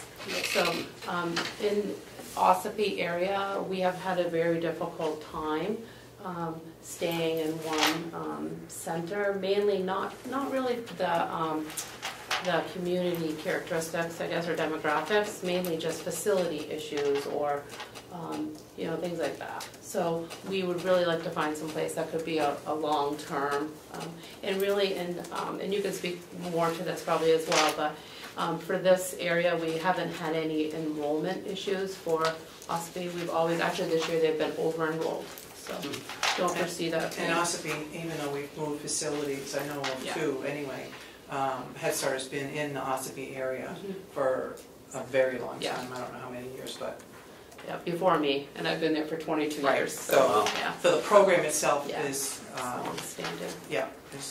Good. You get some roots here then. So, and then the next one under the rent. So we kind of left that for the first year. We wanted to negotiate that, I guess, and see what we could do for the first year, because we do know that it's going to be thousands of dollars that we're going to have to put into that facility to make it usable. And some of the things that we listed were we need to refinish the floor in the front entry and renovate the hallway leading from the entry and adding a knee wall between the kitchen and the hallway. Excuse me, is that where the iron gate is there's now? an iron gate there, and we would need to remove that and put like a knee wall type thing to keep the children separate. Right. See, I don't understand this paragraph. Okay. you have, the annual rent shall be, and whatever it is. Usually you don't describe what rent's for. Rent's for the use of the space. So you're saying here that the rent will be used to offset the renovations, and I've read this a few times. You list the reservation, the renovations, and then you list a series of annual things, which almost implies what the annual rent would be. But I don't know where that came from, and I don't understand. Okay. If the way it's written, it sounds as though that you're going to pay us rent, and we're going to use that rent to do the renovation. Okay, so, yeah, I'll clarify. So, like, just as an example, for the September, you know, whatever the date is that we would enter into this lease, that's blank, because we wanted to talk to you about that. And so this is the first year, so September to August 31st of 2019, the annual rent will be whatever amount that we negotiate to offset the renovations for. So let's just say, for an example, we have to put in $25,000. I'm just throwing it out there. We have no idea. It could be. We're hoping it's not anywhere near that, but we're hoping it's in the vicinity of 10, let's say.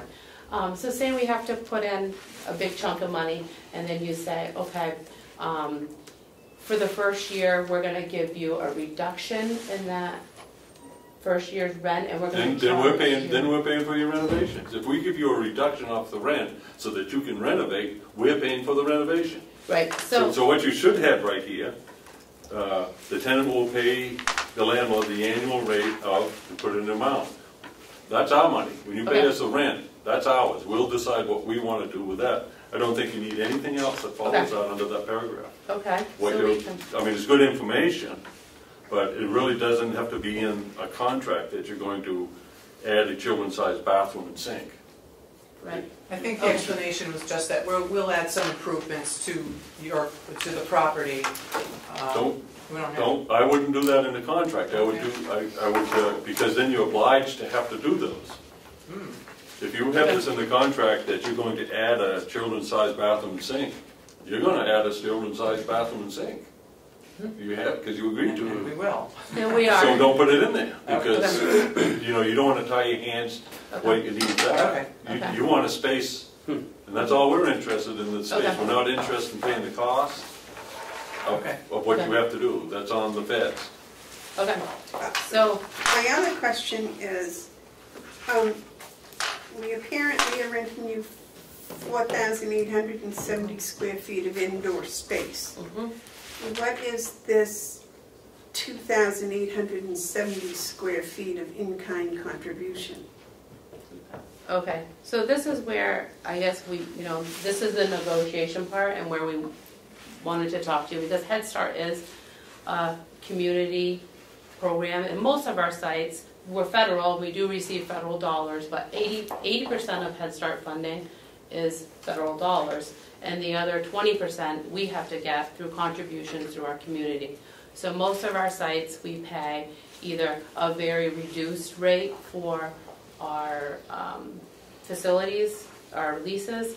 Some of them we only pay, we don't pay any lease at all. We pay the electricity and water and different utilities. So, and then we get in-kind in lieu of some of those things.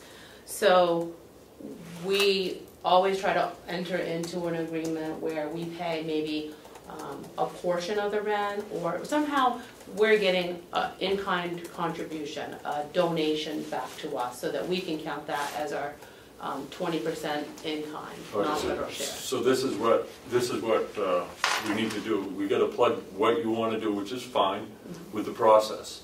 We can't offer that type of in-kind services alone. We need, and the whole thing will have to go through the county delegation. Yes. With that. Okay, so what I would suggest, I'm not proposing anything, that you, in that paragraph, you take all that stuff out after the annual rent will be period. Take everything out all the way through. If we don't mention any in-kind contribution or anything. We'll figure out the first few months, what's fair, and put that forward, and then going into next year, just like we do with White Horse or RSVP, we'll consider an amount to put in there where the delegation can also agree to an in-kind contribution. My thoughts on this is we're helping to educate children, and we're not using the space. We have no debt on the space. As long as we're not incurring the debt on the space, I'm not looking to make this some sort of revenue generator. I think it isn't necessary, but that's just my opinion. We appreciate that. But it has to go through the process. So I would keep this one simple. I would say, I would approach it, what are you willing to pay between September and March 31st of next year? Do you have to have a solid number for the federal government to give you 80% of? Yes. Okay. We do need to know, for our budgeting purposes, how much it's going to cost us to lease the space. We do need to know that. As far as the in-kind donation, if you come back and say, sorry, we can't give you any in-kind donation, but we're only going to charge you this much and we can afford that lease, then we'll still enter into it. Okay, so... Well, I think we're talking about what the federal government allows you to have is probably would end up being sufficient for the lease. Well, it might be, but what I would suggest, you put in the fair market value for the lease for the first year. And in that first year, we can probably do something. Use that figure when you go to the feds, this is what it costs for a lease, and then allow the process, the delegation and the commissioners and everyone to decide on our own what our in-kind offering wants to be. You see what I'm saying? In other words, you want to have real numbers that you can depend on. And you want to present those to the feds so you can get your 80%. I guess the dilemma for us is that this space that we're looking at over here is 4,870 square feet. It is much larger than what we would need for a space. However, most of that is kitchen. So you can't really, just chop it up and take what we need. So if we were going to give the fair market value, I guess, for 4,870 square feet, we wouldn't be able to afford it. No, do fair market value for the part that you need, not the part that you're renting. Okay. In other words, Okay. Do you need the kitchen? Can We you need share the kitchen? We need the kitchen facility. But but can you share the kitchen, say, on weekends? And we could deduct that from your rent.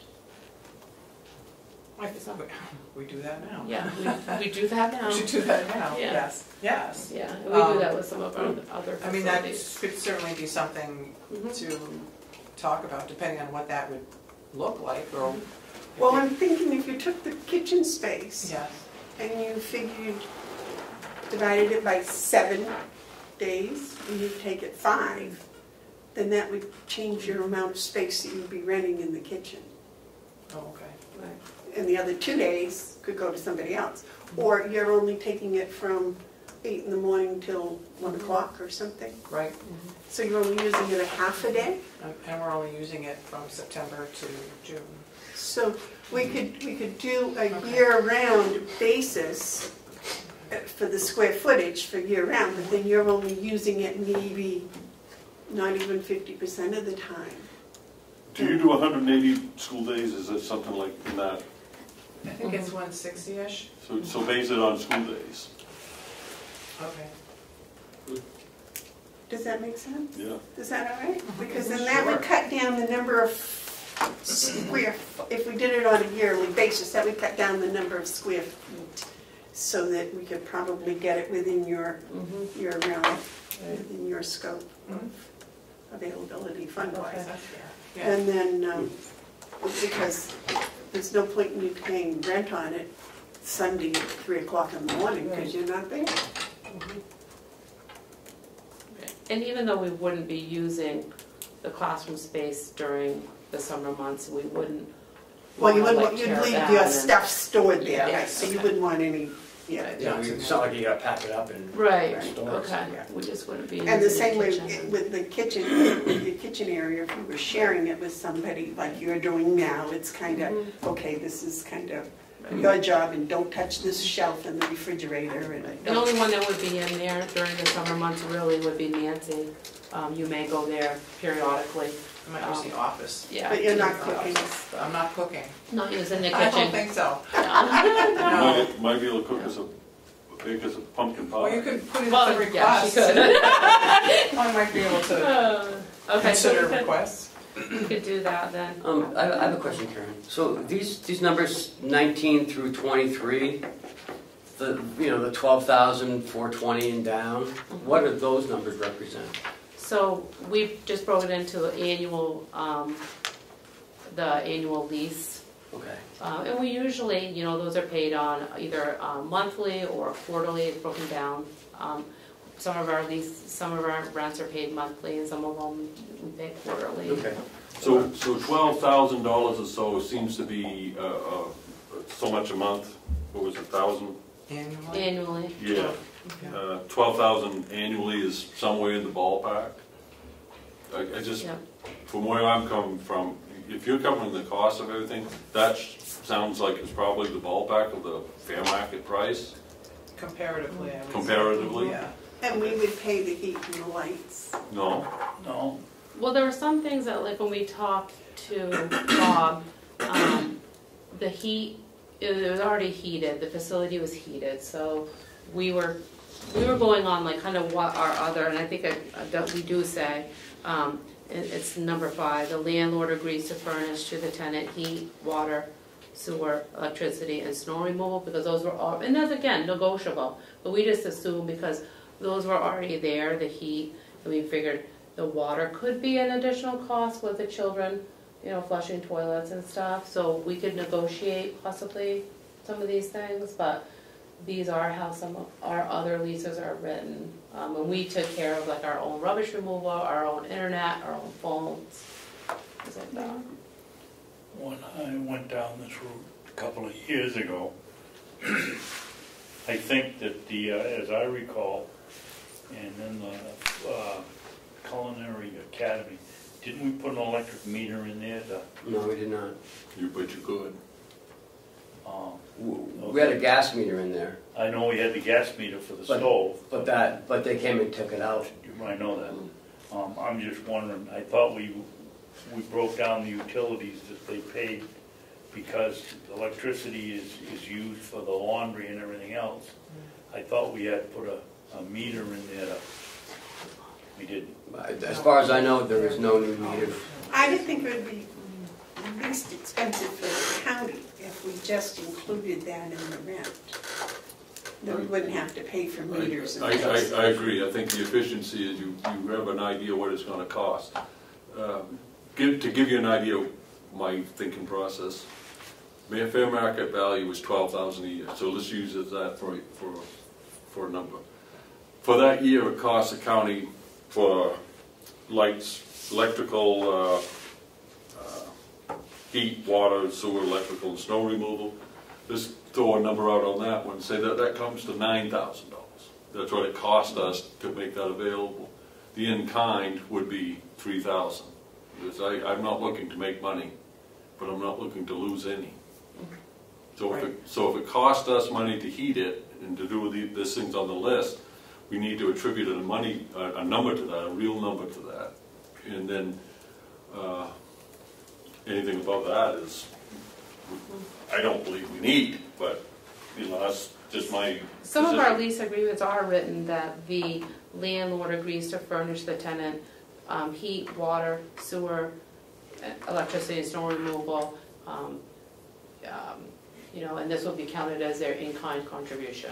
It's written that way. So it doesn't even need to be written in here. It could just be at the end of the year. You just can give us a little state, a couple of sentences saying that we pay this year your heat, water, sewer, and electricity in this amount. I would do that, Madam Chairman. Well, wait just a minute, let me ask you this. Do you have a number, a dollar and cent number that the federal government will give you for rent of a facility in Ossipee? We do not have that because we have budgeted so much for every facility throughout Tri-County, and then they are all appraised. We have to go through reappraisals like every 3 years just to get the fair market value. And so we were just kind of basing it on our other leases and and some areas are a little more expensive, some are a little less up north. Well, I can't, between this, our annual contribution and the reimbursement here for the work, I'm having trouble coming up with a number that you can expect from the federal government. I guess we should just. Because I would think that would be the point to start at. We know how much money that we have right now to renovate 3 facilities. We have 3 facilities we're working on, and we have a carryover balance from last year that we're going to be using to renovate 3 facilities, which would be this one, a possible other site, and Woodsville. So we know how much we're going to use for that. So don't mix those 2 activities up. You got to do that. Okay, on lease only. Lease only. You have a number that you want to pay, that you have in your budget to spend. Whatever that number is, that's what you should be working from. Forget about the renovations for this discussions. We do not want to pay any more than, if I get right down to the bottom dollar, I guess, we do not want to pay any more than what I have here listed for the second year. We do not want to pay any more than that in the first year, that $12,420. That's what you want to pay. We were hoping that for the first year, if the renovations become so that they are more than what we were hoping going into this, like say we get all our estimates together and we're hoping it's going to cost us $15,000 and it comes back that we need something that we didn't plan on and it's another $10,000. We were hoping that we would come back to you and then we could figure out that first, or maybe we have to figure it out up front, and that you say, because you're going to do, we're going to pay for all these renovations, that you're going to give us a little bit of a reduction the very first year, just because we're bringing it up. Well, how about we just simply say, we'll give you $12,000, you pay us $12,000 a year for 5 years, period. And you deal with how you're going to take care of your renovations. Just keep it real simple. I like that. I like that. So what we do is we put a number in there. You go back up to lease of premises. Go back up to number 2. And you put in there, under lease of premises, the landlord shall provide the utilities. In other words, take that out, put it up in here. Okay. Then when you get down to rent, everything after the annual rent will be put in $12,000 and strike everything out all the way to paragraph 6. Okay, so $12,000 annually each year, or whatever, for 5 years. 5 years. All right.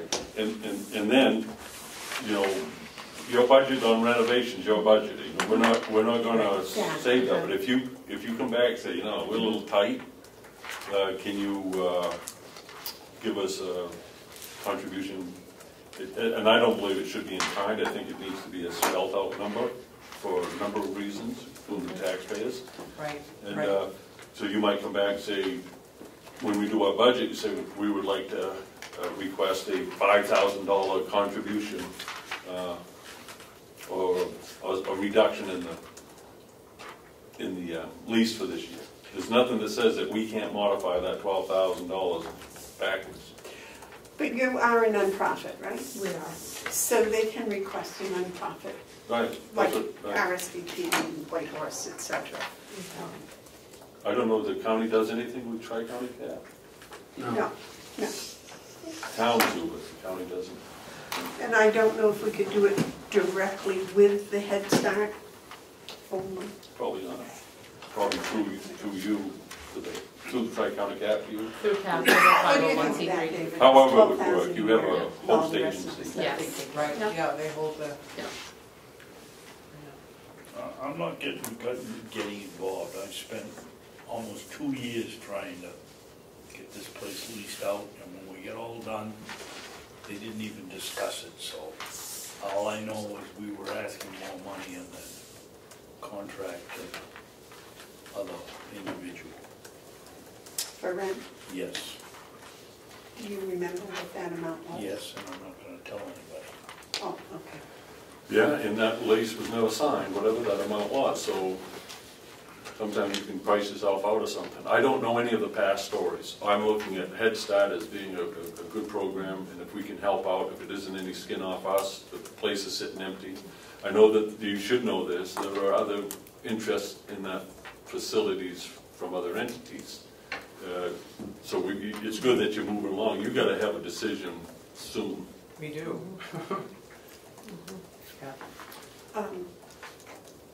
And we really do like, the thought of being able to collaborate with the nursing home, as well as the correctional facility as well. Because, and I did write in our letter that, and we also, I don't know, this is down the road, but we have worked with other programs as far as even diversion, to have people come in and do community service with us, and we sometimes have to do a background check if they're going to be there when children are there. But we have had some great partnerships with other agencies, and that's why we really would like to move forward, because we feel like it's in the perfect place to have these great collaborations. David, you have a comment? I don't want to give you ladies the impression that I'm not for this. I think it's an excellent use. But my experience is that we don't have hard enough figures. If we oppose, you gotta go before the delegation, and they're gonna require much more specific information than you have here. And that's my concern. Mark? Very valid advice you just got right there. This is one stop in some stops. I want to make your stop here not the difficult one. And I think to the end, to keep this thing moving, it's important for us to realize that programs like Head Start are absolutely essential. Early intervention in education is vital. And if we aren't paying enough attention to that, we will be putting more money into the correctional facilities. We have to do something on this, and I really hope that we can pull something together. So for the sake of your schedule, what I would propose is that the changes that I suggested be incorporated, and that you put in $12,000. The numbers will be what they will be for the policy, so that we can move this along and you can prepare to go in front of the delegation. If that would be all right, I would like to. And that keeps it really clean. You know, as far as what you do for renovations, you do for renovations.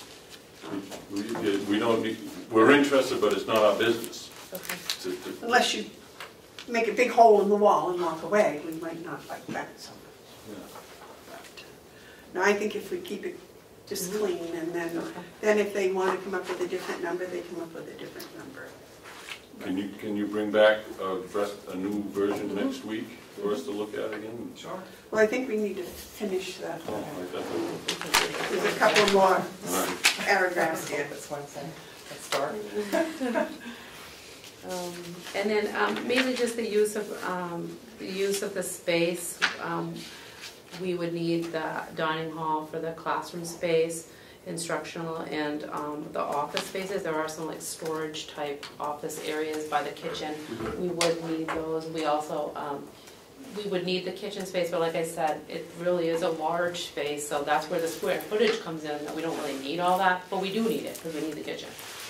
I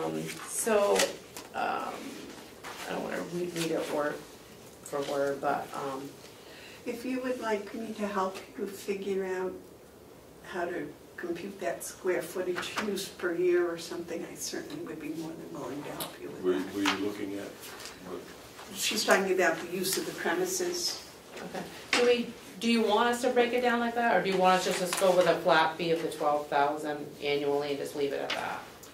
Because I don't know do you want us to compute out, like, or just put that flat, go into it with a flat 12,000 annually? Your paragraph 6, I don't know, we're going on 2 different points. I was still on 6.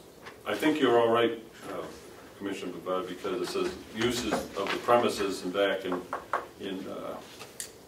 2 we have a definition of the premises. So I don't think you need to do further calculations. And just leave those numbers. Okay, but they had said that that number was too big for the federal. No. Oh, it's not. Yeah. I If we can leave it at the misunderstood. 12,000 annually, that would be okay. We can live with that. Yeah, we don't need, I don't think Yeah, we need to I don't break think down we need further to- details. Right. That would be more for us or Right. for a discussion.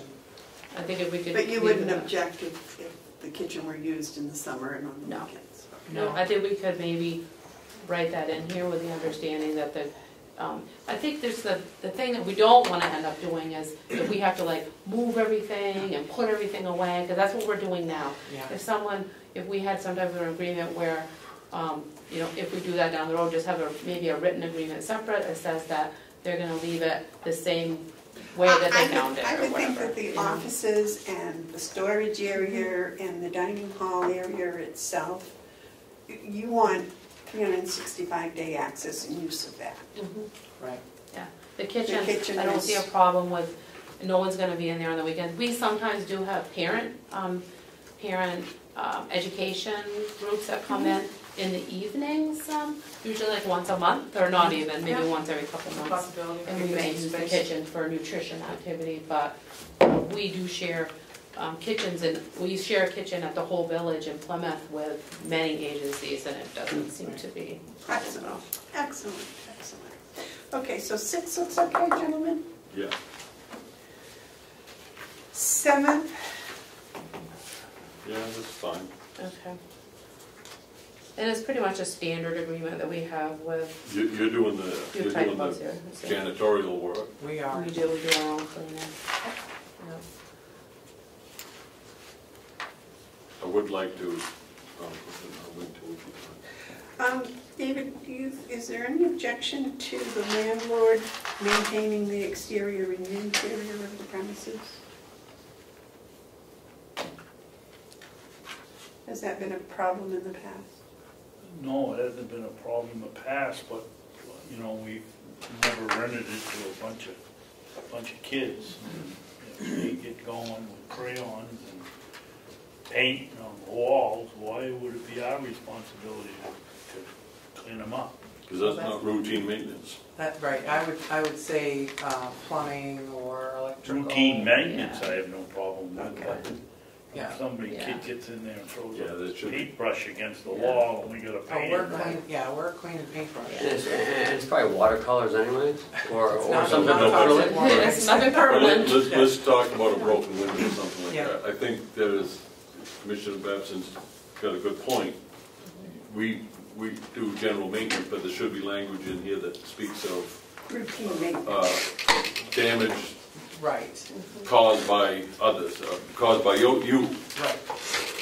That should be your responsibility, it should be in here saying that. As opposed to a leak in the ceiling Right. and the Right. tiles fell Right. down. We come in because someone had a temper tantrum, they ripped that wall off the walls or something. I'm not sure that Right. they could, but. That kid missed a strike zone or something. Yeah. We Right. shouldn't be paying for that. Yeah. Okay. I don't know, there might be something in here about that, I'm not sure. I know our other facilities, that is something that if, a child maybe threw a toy or something and it broke a window, then that's on us and our insurance. Whereas if it was, something that the outside of the building was just really black from, I don't know. Or something the that kids kind of running in couple wore of out the carpet, that would be on us, not you. Versus something that you really cause. Yeah, normal wear and tear is Normal wear usually and tear. Right. but the other damages would be under us. And I'll look and see if it says that. I know some of them our leases are spelled out that way. And we can add that as well for you to, review that. I'm not sure I'll be able to make it back here next Wednesday because I'm 2 hours and 40 minutes away. But we can at least. Where you? You live Lunenburg, in Vermont. Canada? Almost. Close. Lunenburg, Vermont. So, Oh, yeah, it's pretty fun. beautiful up there this time of year. So let me throw this one out as well. I think you need to add a paragraph where you say that there will be periodic reports from Head Start to the commissioners. We want to know what's going on. We don't want to work off the rumor mill. We like to have, I don't know, every 3 months, 6 months, even annually. Just a quarter would be good. If you just give us a brief report of anything, incidences that are unusual, something like that. How many children you One of the have hardest in things service? for us to do is we're overseers of the whole county, is to work off of the rumor mill. Okay. He said, she said, so if you're giving us a report, then that keeps us on top of it. You can come to visit. Oh, we will. Oh, yeah. You can come have lunch. You like sitting in little chairs. Or bring your own chair. So I would like to see you add a paragraph about periodic reporting to the county. Okay. Now, the fire exit system was sufficient? We had an initial look at that, and We had, the fire inspector came out actually, and we have a report. So I think that's, yes, there's enough exits, and there's fire extinguishers, and I don't know what the sprinkler system was, but he was there, and your building itself has been inspected, so we were sure that that was going to be okay. Okay. Do you have any other questions for us today? we wanted to make sure too that it would be okay for us to put up signage for Head Start, because I know some of our facilities, we've had issues with that. They didn't want us having a sign up that said Ossipee Area Head Start, and so we just don't want to be somewhere and no one knows we're there. So that was a concern. You're asking us to approve signage, I have no problem with it, so. We've added that in here, just I would signage. think we'd have the right to approve it or not approve it. And it would have to meet Ossipee town requirements. That's on their website, as a matter of fact. You will be able to put up a sign where we say, and it has to look, we have to agree to what it looks like. I imagine Head Start has its own kind of logo. Yellow logo, yeah. Yeah. Yeah, but we've just had some people say that. I mean, we know that we would have to, abide by what you would say and the zoning, and but we just have some landlords that said no signage. So, and that is a problem for us, because if people can't find us, it's hard for them to. I see no problem with signage. Do you, David? No. No? No? Okay. I'm thinking of you guys and your time frame. You can't come back next week? I can come back. I can come back and deliver our. Would you rather have 2 weeks or 1 week, or which works for you? For my schedule. Well, in either as soon as case, the we better. have to agree, and then it has to go back to the person at your Exactly. cap to sign. Oh, whoa. We aren't signing anything. No, but we need to agree to whatever they write and hand us. And when we agree to it, she will take it and get it signed and bring it back for us to sign. And we No, it want has to go to the delegation Right, we still have to go to the delegation. before anyone signs anything. And we want to make sure too that we can kind of get like at least you guys on board before we do go to the delegation, because we would like to start having some people come in and giving us some firm estimates as to what this stuff is going to cost us. So we have an idea, because if we do get approval, which we're hoping, then we can move quickly to get people, because the longer we wait, then we're not going to get people in to do the renovations. So we would like sooner than. Right. Jamie, I would ask that the three of us, have a discussion about this, because I think she's asking for a straw poll perhaps. And I know we have other people lined up for the possible use of that. I'm not sure how serious they are. So I think we should do a straw poll, but I think we should talk before we even do that.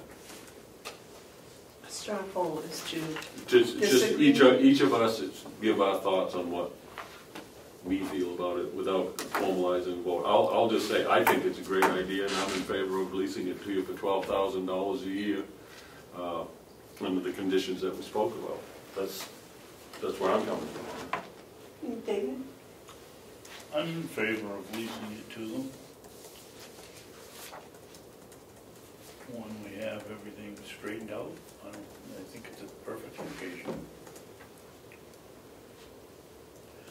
Wow, amazingly, I agree with the two gentlemen. I think it's an excellent, because being a former teacher, any type of education that we can do, I think is very good. But you did pick up on the caveats. You got to change what we talked about. Absolutely, absolutely. Well, and this is to come and discuss it and form a good relationship and something that we're all able to work with. I think what Karen was saying, and it's true, is sooner than later. We want to know whether or not folks are even going to say, yes, this is okay. I know this is one stop, and once we get through the delegation, I guess, as well, knowing whether or not, yes, you can go forward, we're going to jump right in there to get things moving, and until then, we're, You can't go to the delegation without passing through these doors. Right, so, absolutely. So when you go to the delegation, it'll be us going to the delegation for you, or with you. Okay, So, because we're the ones who will be asking the delegation, not you. okay. Now, that's all good. new. I do want to make it very clear, and it's been said several times here today, that there are other rooms in that building, and we would endeavor as the commissioners to rent those or lease those rooms, or to have those rooms utilized, and I just want you aware of that fact, that, you may rent it now, and in 5 years, all the rest of the building may be rented also. I think actually that's a good point that needs to be in there when you redo this. Put in there that nothing in this agreement precludes the commissioners, the county, from leasing other spaces in the building. Just a simple thing. Okay. The only, It's your building. yep, the only concern that I think that we could run into, we would just need to make sure, and I know that we've talked to Bob about it, in our renovations, that there was a little tricky part between, there's double doors, I guess, between this space and that space. And we would need to make sure, like, we knew who had the key to that and how that was to work. And so, because it may have to be, trying to think of the space, it may have to be like one of our egress to get out or whatever, but we would need it so that, depending on who the tenants were in the other area, they don't have access to our children. Yes, security is definitely, So that would be our a only priority, I would expect. You have to maintain egress, you don't have to maintain ingress, I think is the word, entry. You can deny entry, but you can't deny exit. Right. Right, and I think we have 3 at least from that space. You have one from the main kitchen out the back door, then you've got your main entrance where you will be coming into the dining room, and then you have that one. So there is 3. Well, and there's another one in the storage. I think it's delivery door or something in that. That's what I'm talking about. Yeah. Okay. Ken, you know what would be helpful next week when you come back? If we had a layout, a floor plan, and highlight the areas that we're talking and identify the location of these doors. Because I hear what you're saying, but I can't picture it. Yeah, absolutely. So And we have other sites that are shared locations with such programs as RCP and AOD and Okay, I have no idea what those letters all mean. Well, RCP do. Yeah, I don't know what the AOD stands for, but they're people that are getting services for alcohol use. Alcohol and drugs. Yeah, alcohol and drugs. And so they, mainly what we have to be sure of is that they have a separate entrance. Sure. So their people aren't walking through where our children may be. We got something today from the House of Corrections that I would like to share just with you to read at your convenience. that would make what you do all the more important Oh, yes. You just said that. to our community. It's very important. Definitely. So, Yeah, you just said that. I think you're doing a wonderful service, have done for many years. Thank you. I was actually able to have in high school some students that had been through Head Start, so I understand. We have some of our teachers were Head Start children. Wow, Yeah. that's great. Yeah. It's a very wonderful program in my opinion. Thank you. Okay, if there's nothing more, we'll let you ladies go your 2.5 hours home. I'm not 2.5 hours. So we'll see someone next week, right? Yep, I'm gonna check my schedule just to be sure. I have a book with me, but I'm hopeful we can do this. And I can be earlier, and I'll wait for Karen to. When did the delegation meet? I don't know. It won't be before next week. I thought the gentleman from some state government guy was gonna come and brief him on something. Commissioner Myers, at Yeah. some point, I don't know when. Well, I'm just thinking if we could coordinate. Oh, so that- absolutely, so that- yep. It's sometimes hard. These folks have to have a decision right away because they gotta get the renovations done before school starts. Mhm. You know, sometimes I've seen it, people in June think you got all kinds of time, but No, it flies. no. Oh, My it's husband's a fine. contractor, I know how that building stuff goes. So we will get it as soon as we can. Okay, Okay, thank you. But we'll see you next week. I'll be in touch with you just for a time. Would Yep. that be helpful? Sure. I'll let you know what. Thank Thank you. you. Thank you very much. Thank you very much. Thank you for what you do. Thanks.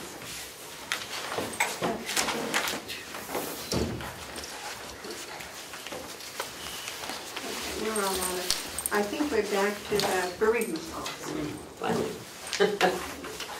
We've been skipping around a lot, so. Yeah, well, we have to accommodate So, people. you're right, and what we talked about last week, the bereavement policy, I heard what everyone was saying, and so I'm looking at 24 hours annually for the purpose of funeral leave and/or bereavement. The employee supervisor may approve another 16 working hours with pay for bereavement. So we're looking at 40 hours of bereavement time. Any employee may use any of their earned time for bereavement with the supervisor's approval. An additional unpaid extension may be granted by me. And under the policy, upon the recommendation of me to the commissioners, you may grant up to 6 months of unpaid leave of absence. Well, I think the This is a starting spot. I think the first two paragraphs are excellent.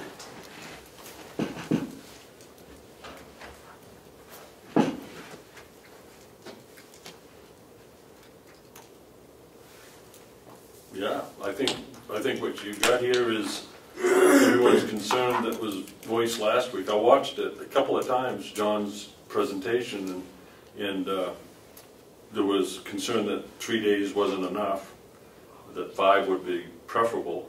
But even then, you know, grief being what it is different from one person to another, so I think you covered that in the second paragraph.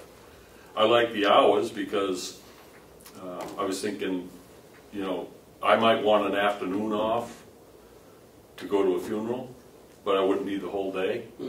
And so instead of talking about days, what we're talking about is the portion of a 24-hour day that you're supposed to be working. So 5 days is 40 hours. I think the 3 days is important. You know, just go. But the other one, you know, the supervisor needs to know what's going on with his crew. So I think the second 16 hours is good. I think the third one speaks to the, you know, I don't even like to say the words, but in the event that you lost a child, and I'm going to, I wouldn't get over it ever, but I could see someone needing to have some extended time to get over it, and they shouldn't have to worry about whether their job's going to be there. So I think at that point, the county administrator could come in with a recommendation, say, listen, so-and-so's having a real hard time. Can we give them a 3 months leave of absence or something? And let them know that the job will be here. that's, I think it covers everything. David, do you have a comment? I think in the third paragraph, we ought to put in a short note about the job will, either an individual will get their past job or an equivalent back. Oh, but that's a good suggestion. Like Like the FMLA. Yeah. well, I don't know, back in the Vietnam War era, Which is FMLA. they Family Medical Leave Act. they put that in, you had to, because maybe somebody changed the company way they did things and the job would be gone, so now they have to give them the equivalent. So if he was like, say, he worked on a machine for making shoes, now they're making, widgets, so now they're gonna put him on a widget machine. Yep. Okay, Yeah, I like that. so I can add something like that in there? I would, You had just said something that triggered something. What did you say? The Family Medical Leave Act, the FMLA. I wouldn't be opposed to having us work up one of those policies for us. Not on this one, I'm just letting you know. Well, we have an FMLA policy. We do. Yeah. Yes. See, that's the other thing that this whole thing is. I think, I'm on the policy committee for school district, and what we do is we always are reviewing policies. And we'll look at one, do we need to change it? No. So we know, reviewed, no changes. It does a number of things. It keeps the whole process fresh. I don't know the policies of the county yet, all of them. And so I didn't know we had a family. That's good. I'm glad. And I'm glad you brought that up, because I just met yesterday with Howie and Jason, myself, Lisa, and Jessica, and we're starting to go through our employee manual, policy manual, Yeah. and we're updating them because they're not very good. So we don't have a bereavement leave policy in there. And I like the date on the bottom too, because it speaks to when a commissioner did, like 10 years from now, and someone looks at the bereavement policy, they'll say, when did they do this? And it's right there on the policy. And if it's revised, you can put revised on a different date. So I like that. Okay, anything else, John? Yeah, Yes. in the first paragraph, Mark, when he started off, said something about going to a friend's funeral. Is that defined as bereavement time, or is that taken at their own, on their own earned time? No, this would be bereavement time. That's what this is. So my question to you is, you said, well, you want to go to your friend's funeral. Are you considering that a bereavement policy issue that you're going to get paid while you go, or do you take it as your earned time? No, that would be bereavement. They'll be paid. Let's use a scenario. The funeral's at 1. It messes up your whole day, so you leave at 12. So you get 4 hours, right? You get paid those 4 hours, and it comes out of your bereavement benefit, funeral or indoor bereavement benefit. It wouldn't come out of your vacation. The second paragraph, after you've used up all those 40 hours, if someone still needs more time, then they can get the time, but it's unpaid. Well, and the first 40 hours can come piecemeal. Yeah, Sure, yeah. yeah. Hopefully, you never need any, but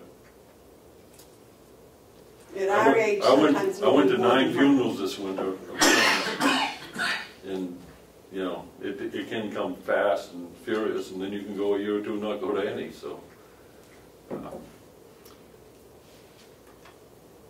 I think it's a good benefit, and I think it's a good way to show our appreciation on the excellent work our staffs and employees are doing. It shows our support of them.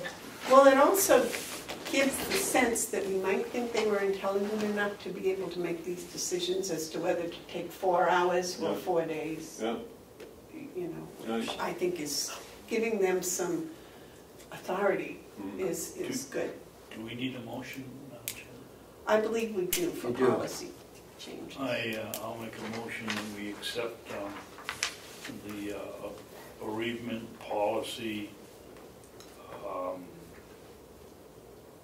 that we had, well, we were gonna adopt it, I guess that's all I have to say. With the FMLA With the qualification. addition of that they retain their job when they come back Yes, after 6 with months. a Yeah. slight addition. Okay. Retainment of employment. Mhm. I'll second that. Okay, any discussion? I'd like to hold off on the vote until we get the cleaned up version, Okay. just because I think of the process. I mean, I'm gonna vote for it, but, No, I think you're right, and we were in no rush. and I'd like to, That's- bring it back with the language, and then we'll do it, do the vote, so. I think probably, Madam Chairman, the thing to do is to table this motion until we get the final document. I will withdraw my motion, and then we'll do it when it comes back. We don't have anyone that would be requiring it this week. No, and I would, Do it anyways. yeah, I would do it anyways. So there's no motion, Cheryl? No, we discussed it, agreed to it, and it's gonna come back cleaned up next week. Cleaned up. Very good. Travel policy. That's what we were just given. So this is my first crack at it. Let me have a moment. Absolutely. Okay, we just gave me mine.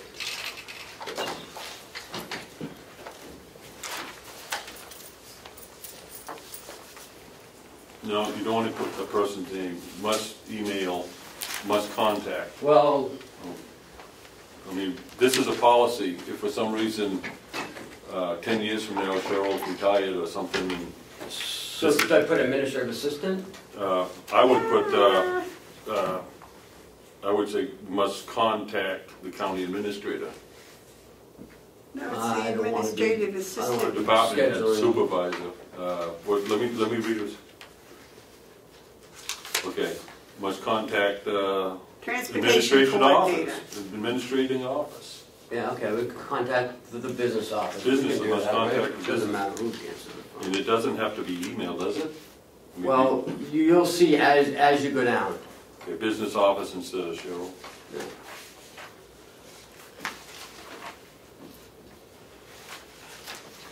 All the way through, okay?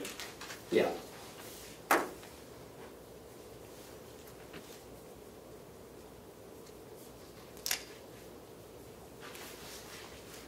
Oh, I see. From the business office. On number 2, can we take out for use? Is there a chance that the car would be here on the lot, just sitting out there getting a suntan? Yes. Aren't we, If it was down for any, if it had any issues, a flat tire, if it well, then needed it to be would not repaired. be available. Okay. Yeah. $1 back. What was that? You've been betting again? Mm-hmm. On Babson? Yes. You used to get to stop doing it. You go broke. So can we go on 2 again? And stating that no vehicle. If a vehicle is not available for use, the employee must attach a copy of the email from the business office that no county vehicle was available for that day. Yes. Just We're put a period. taking out for use. If a vehicle Okay. is not available, the employee Period. must attach a copy, unless we want to spend a lot of money. Just strike the word Towing. towing. And take out Cheryl again. Yeah, I did already. That doesn't mean we're firing. I couldn't do it without Cheryl.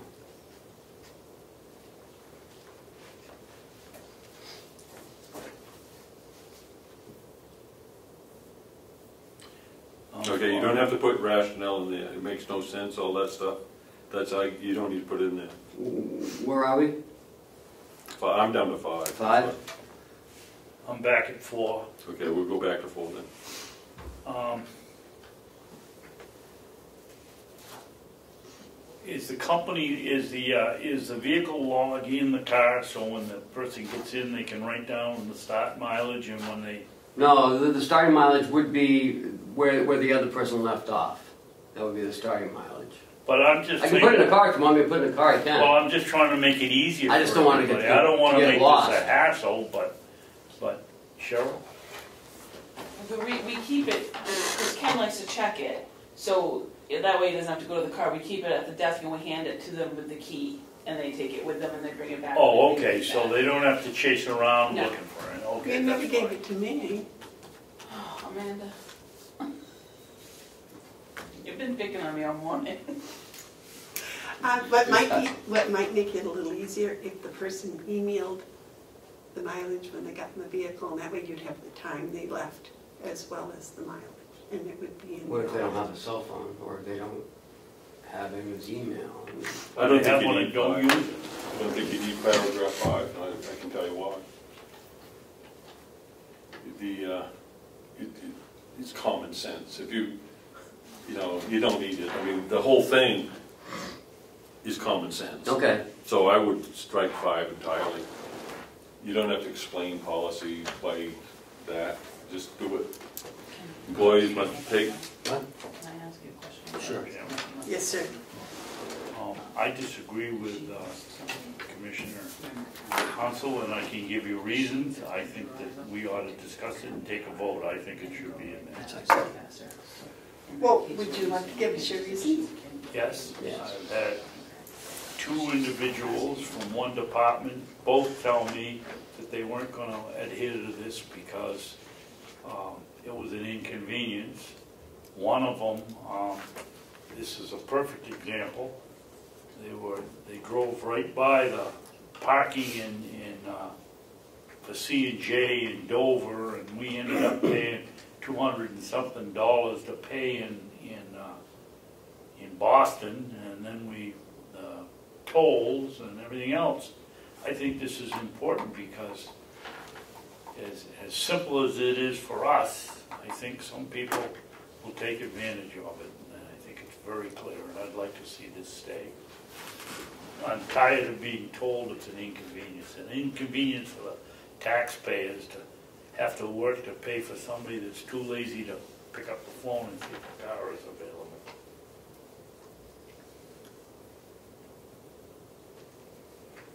Do you have any answer for that, Mr. Hounsell? I think the opening paragraph, the second sentence, and then the subparagraphs down to 4 achieve just what Commissioner Babson has. I don't think it's necessary to explain or to argue. It makes no sense because that opens it up. Well, it might make sense, and then that's not why you do policy. This is what you're going to do. Before you submit for travel reimbursement, you better have gone through this process and tell us why you didn't use the car, or you're not going to get reimbursed. That's the way I'm reading this. Is this any employee seeking travel reimbursement must complete the following steps prior to submitting a reimbursement form. So they would have to first prove that they have asked to use the county vehicle. And if they don't, then they're not going to be reimbursed. Okay, I was reading into it too much, I think. If they have to ask, and we can give them permission, no way. It's ridiculous for you to drive up here and pick the car and then drive right by your own house on the way to where you're going. If they have to fill out then the request and someone's going to look at it, then I would agree we could take out 5. And if it doesn't work out, we can put it in later. You can always put it back. Okay. And the request has to be somehow in writing. That's why the email. That's why the email. That's why the email. So how this would work is if employee A needed to go to Concord and they lived in Wolfboro, instead of coming here to get in the car to use our car, they decide just go to Wolfboro, and then they come in with reimbursement. But if they hadn't gone through this process, they're not getting reimbursed. Right. So they go through this process, and then we're using the card for the purposes it is, and there you have it. It's a manageable policy. It gives you a tool. Can we go back to what you were saying? So if employee A lives in Wolfboro Yep. and leaves from their home in Wolfboro to go to training, and then all depends on the training. If they may not come back to the county, they may just go home. If it gets over at 3, by the time they get back to work, it's 4 o'clock. So they would submit mileage. And that would make for their own vehicle. Right, and that would make sense. But they would have to ask permit, they would have to first email and say, I'm going from Wolfboro to Concord. Yeah, they would. I'm going from Wolfboro to Concord.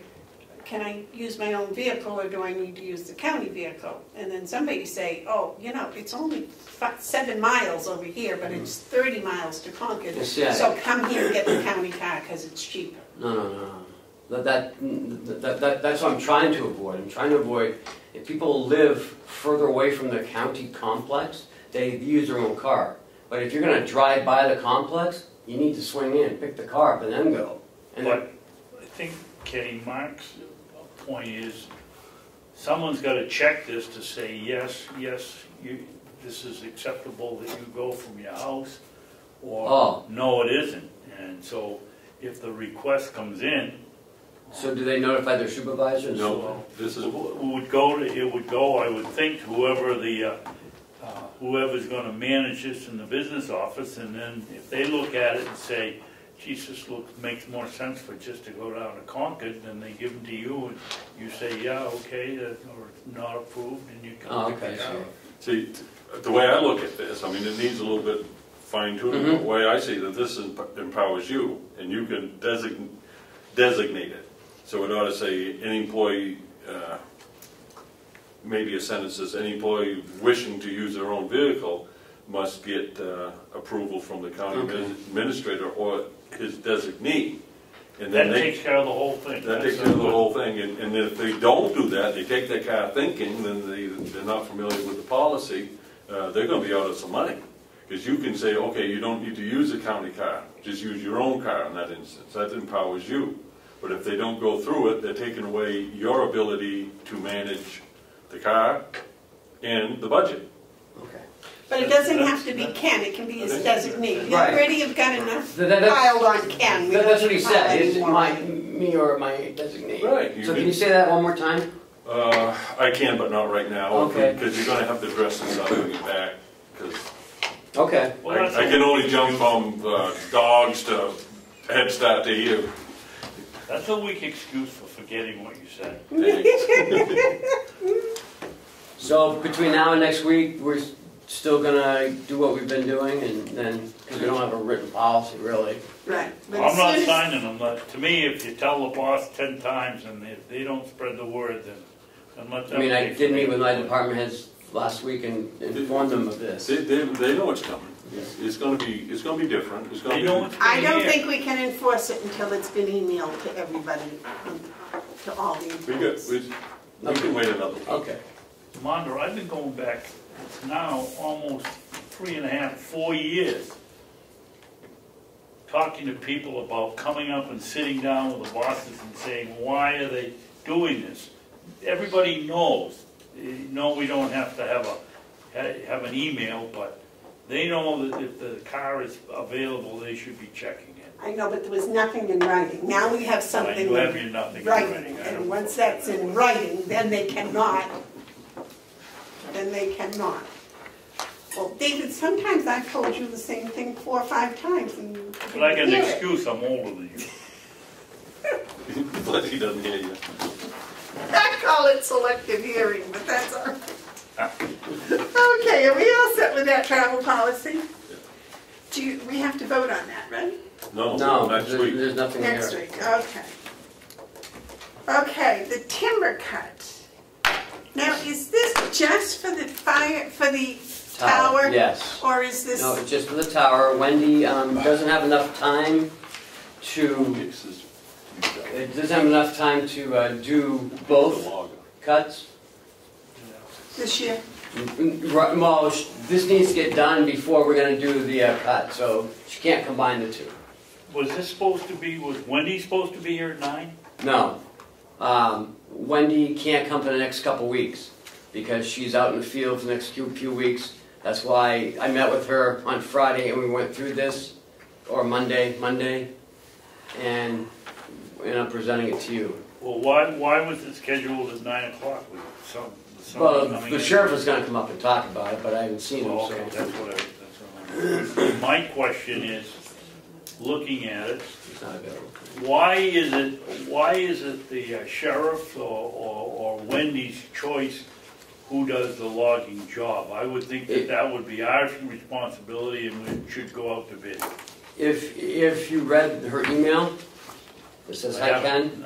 Long words. It explains in there why, because it's such a small parcel and it needs to be done not, because there's only a few people who do a skidder, cable, chainsaw cuts. Okay. Now they all have the big mechanized and it costs too much money to get the machinery here, and it's going to cost us money. This way, it's not costing the county any money.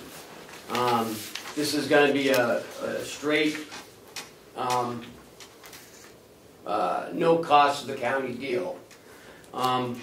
Okay, so no cost to the county deal, but an economic advantage to someone.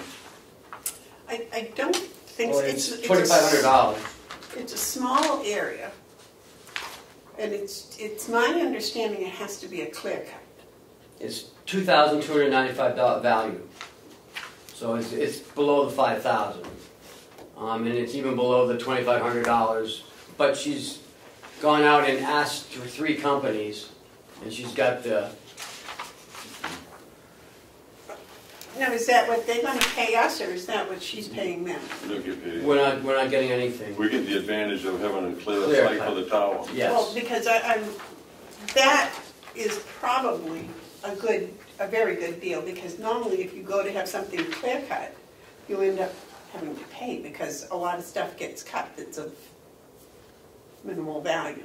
Not only that, you know, she said it cost $1,000 just to mobilize the equipment of those companies.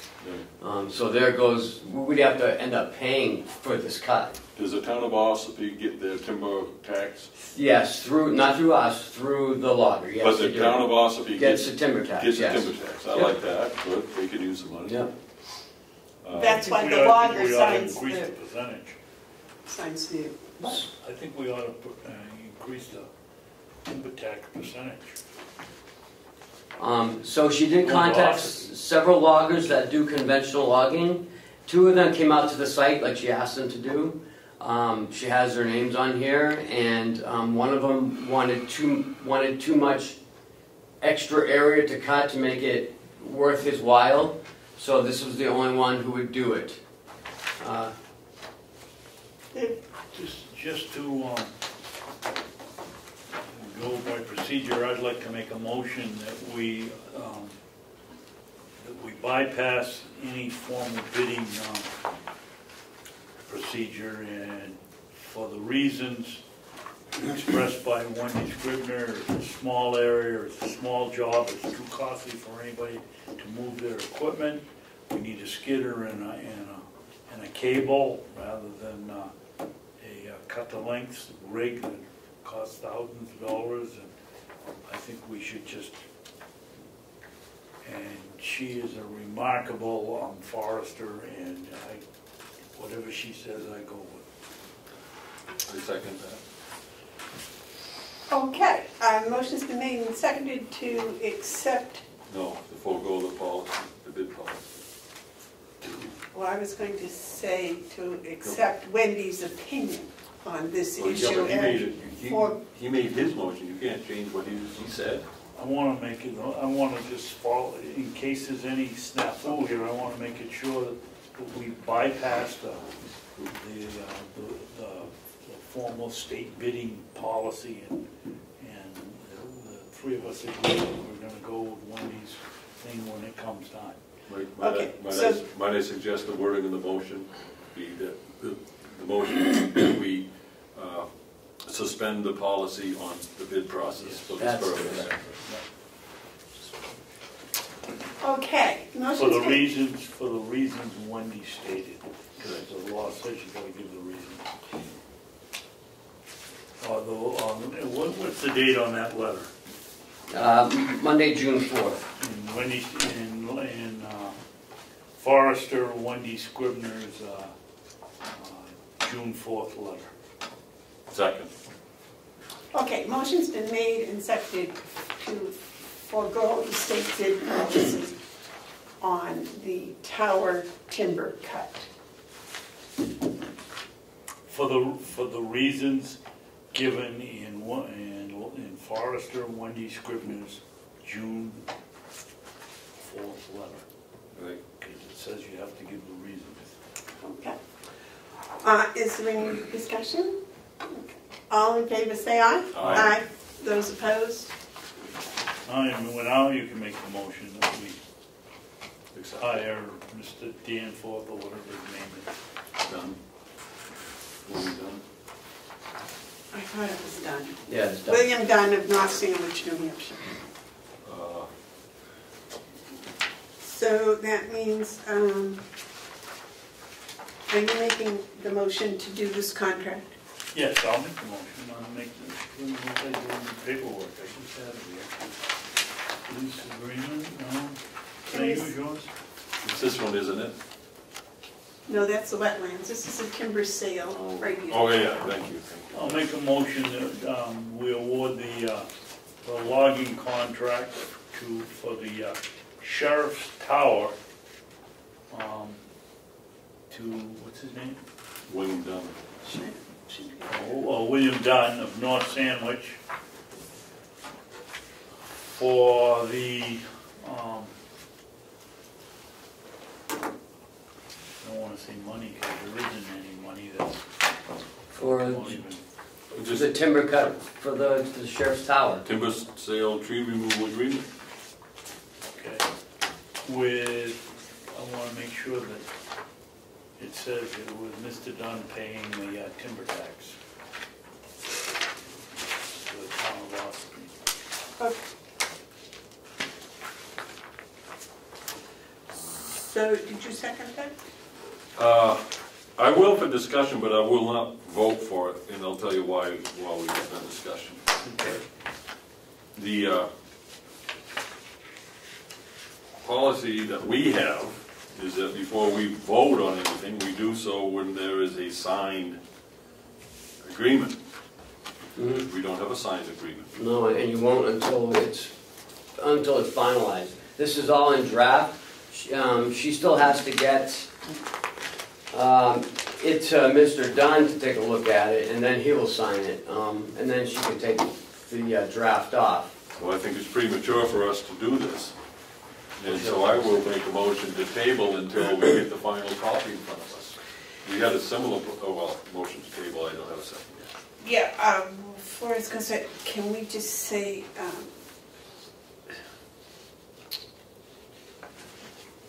that we approve the agreement? No. Here's the thing. All over this says drafts. I don't think it's right for us to vote on drafts. I seconded it so we can have this discussion. I think what we can do is say, yeah, we're going to do this, but bring us a signed agreement. If we almost messed up with the sheriff's contract by going out of sequence. The sequence that we have at this table is bring us an agreement that's complete and signed. And then our final action is what puts it into place. But if we sign this draft, I don't want to do that. Yeah, no, and I won't let you sign it because this isn't what, I just want to make sure that we're all set going forward with doing this. So I think we should not. There's no time crunch here. Well, there is. There is, Yeah, but because Well, then, that's not my fault. No, and if you agree to move forward with Mr. Dunn, I'll get all the documents ready for next week. So what if we withdrew this motion and made a motion that we're in agreement in concept with having Mr. Dunn do the work? We've already got the first motion that did pass. Right. Yeah.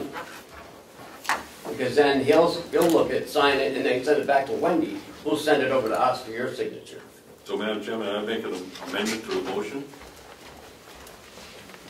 David withdrew his motion. Oh, you did? Didn't he? Did you No, withdraw? the last one was the motion I was put to table it. There wasn't a second, was it?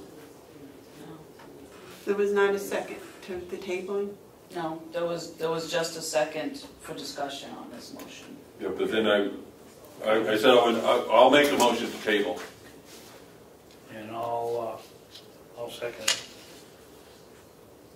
Okay, so first off, we're going to vote on the motion to table. All those in favor say aye. Aye. Aye. Those opposed? Okay, and we can't vote on the first motion until No, we we- bring it off the table in 2 weeks. There is no motion on I'll go the, downstairs? Yeah, look on. we already voted. To table the motion. No, we voted to bypass the bid policy. That's all we've done. No, we just voted to table David's motion. Right. Yes, Which but means we're not on- before that, the only thing that done was, So there's no motion in front of us at this time. Okay. So that takes care of the sheriff's tower.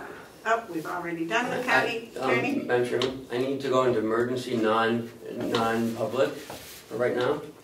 Under RSA. Say, can I have that?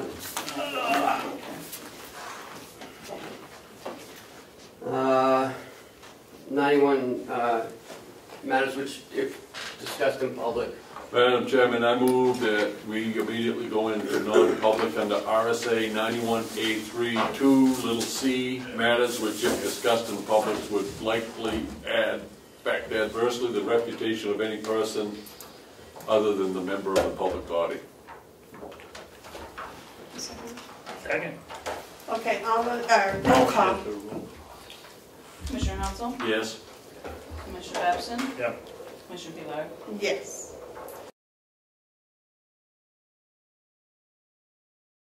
All right, back to regularly scheduled programming, to quote Mr. Hounsell. Where are we? Hales location. Hales website? location. Oh boy, that's the last one. This goes with this. Madam Chairman, I'd like to make a motion that we approve the payment of $1,000 to Kathleen Golden for her work for Hales location.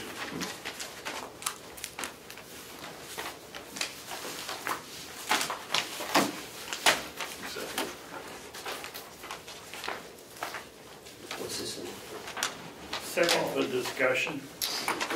Okay, the motion's been made and seconded to pay Kathy Golden $1,000 for her employment. Discussion. Yeah, well, last week or the week before, we had a check in here for $1,300 and we wanted how it got from one to the other. This one's for $1,000. What's the difference? Well, the difference is $333.30. Okay. Okay, You went down. touche. You went down. now.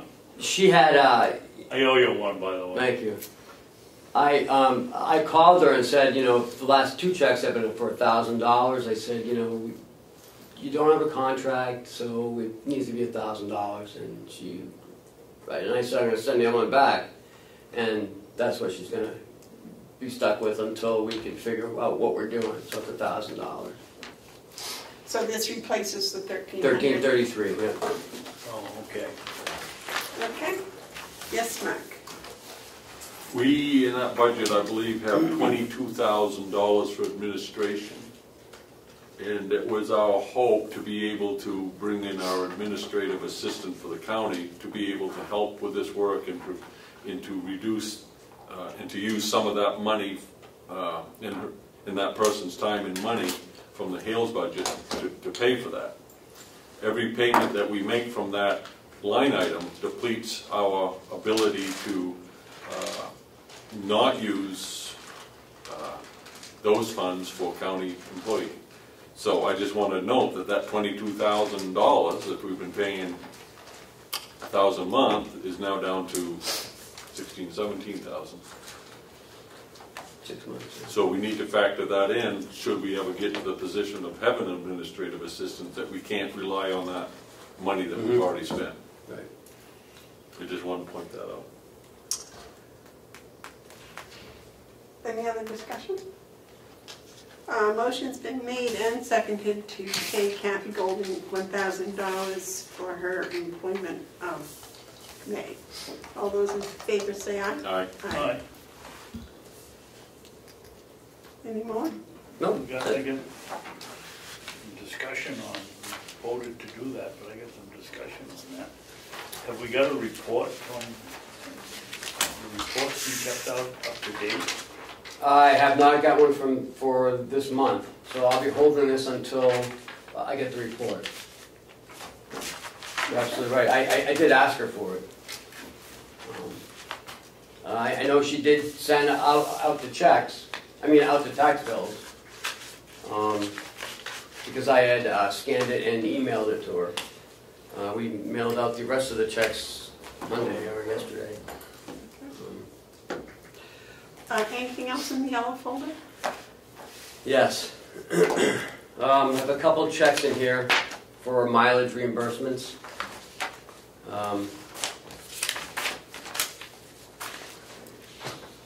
There were 5 checks. 2 of them, the county car was not available at the time that they used these. These other 3 did not check to see if the county car was available. Not sure if they knew about it or not. As Commissioner Babson says, we've been talking about this for months now. Years. I don't, I have the policy ready to go. We looked at it. He refused to sign them, so. I believe I had already signed them. Yes, you already signed them. Yeah, let me see what they are. Madam Chairman? Yes, sir. Just for the record, I refuse to sign the 3 that they didn't follow.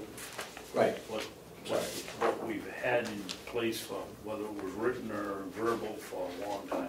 The other 2 I did sign, or would sign if I needed it. Which 2 followed the What was correct? this one for?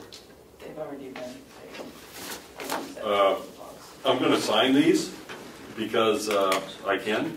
And this, I'm looking at one for $9.48, so I know that Commissioner Babson is looking at the principle of it and the frustration of having to take the route we take, of having a written policy.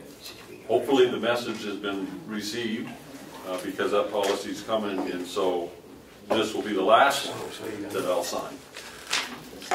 We now have a written policy. We will have a written policy that, and I think that it's unfortunate that I'll use the word pressure that Commissioner Babson had to apply was necessary in order to get to where we need to be. But be that as it may. I do have more here that we have not entered yet, but have been submitted for payment.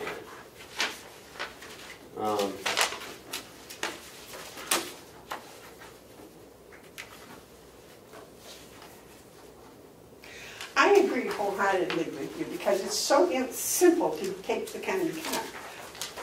And now that we have a written policy, I would not sign a check that they had not followed the Without proper the written procedure. policy, it was easier for them, because all they had to do was call up and say, is a car being used? Yeah. No, well then I'd like to use it, that's all they had to do. Now we got a paper trail and everything else that we have to do, because people were just too lazy to pick the phone up, or it was an inconvenience, as one department had told me. I have No wrong word. I have another department here, the county attorneys. They have mileage submissions here for last month, for May. Would you authorize those payments? What are they? Mileage payments going to the Oh, well, to go where? to Concord, the probation board, for the county attorney herself, and then a chief's meeting. I mean, again, this was before we had the policy. Before we had the written I'm not policy. signing them. Mark? I'll sign them because, like the last ones I just signed, they were before the policies. I'm certain that these amounts are correct. Okay.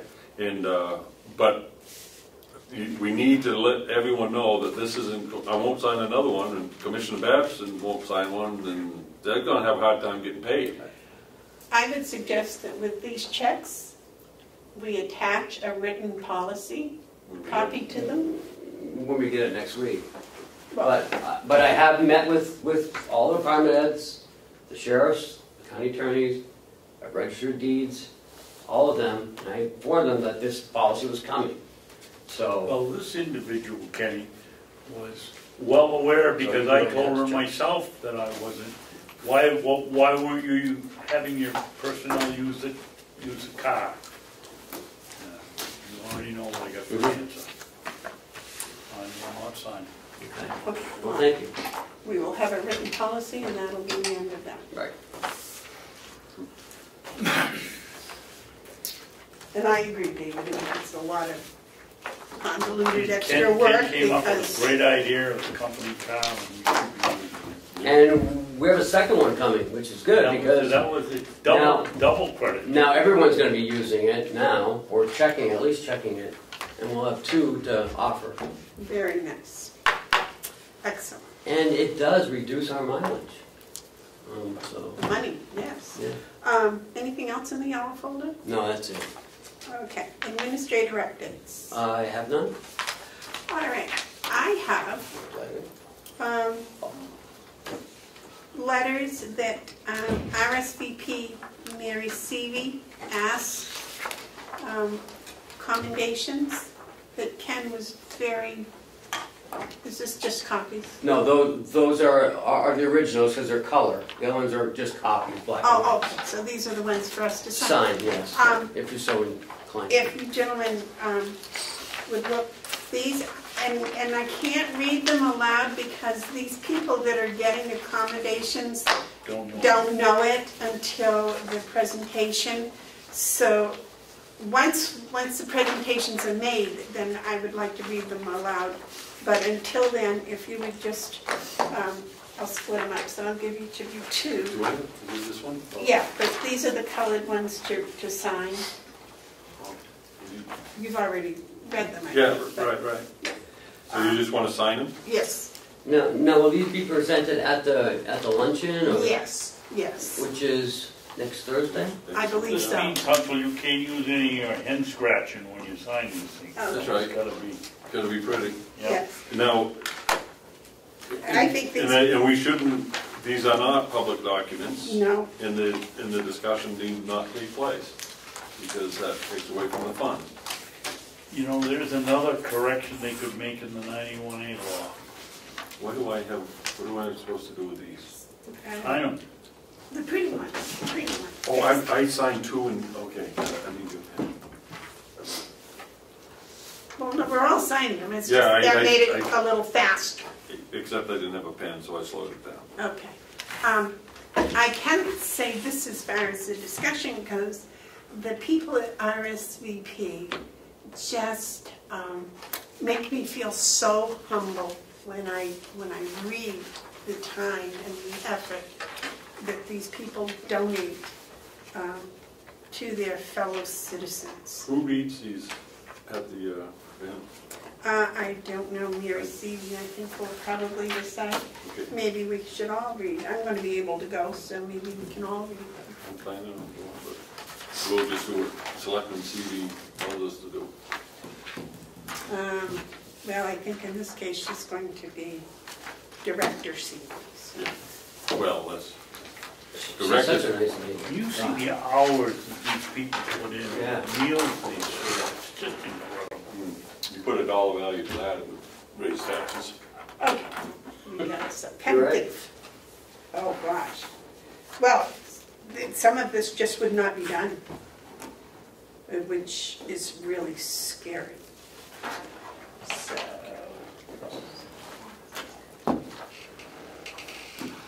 Yeah. okay. More commissioner updates? Okay, Commissioner updates. Yes, David, you have something? Does Mark want to? He's thinking. I had one and I said, oh, I don't want to forget that, Um, and I forgot it. I do. In following up with Mr. Drew's discussion here last week, the land committee met on Monday, I believe. Yes, we did. Do you have anything to report for it? As to any decisions? No, they Oh, were. what happened? I mean, that was the squawk, he comes in and they're gonna rent out the kitchen and we don't know anything about it. I'm just asking, you're a representative, what happened? Well, they came up with ideas, and I suggested they might follow through with some homework. One of the ideas is to have the Girl Scouts and Boy Scouts have their jamborees here on the property, but they need to talk to the Boy Scouts and Girl Scouts before they could come up with any thought of that, or maybe possibly camping. Another one was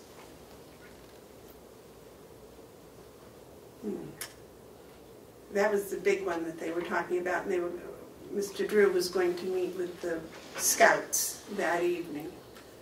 There was also talk about renting, oh, I know what it was, to take the open space areas and divide it up into sections, to rent some for pasture, to rent some for hay, to lease some for individual gardens, commercial gardens, and then some community gardens. And there was talk about what that might look like. Did they discuss how soon this year they plan to do that? No, these are ideas. They come up with a lot of ideas. I don't bring all the ideas here because the ideas don't come with any homework. I'm sorry. If I have a lot of ideas, but I wouldn't think of presenting them until I had some facts and figures to back them up, or at least, you know, if I was told, I wouldn't come in here and say, oh, here, I've got this wonderful idea, and someplace I'm going to find people to do it. And I like to come in with some homework done, some facts and figures. So that's why you haven't been told all of their thoughts and ideas. You were told and shown the results of the listening sessions and the ideas that people had come up with. And I left them on the wall for anybody that would like to read them and look at them. And those are the things that we had discussed.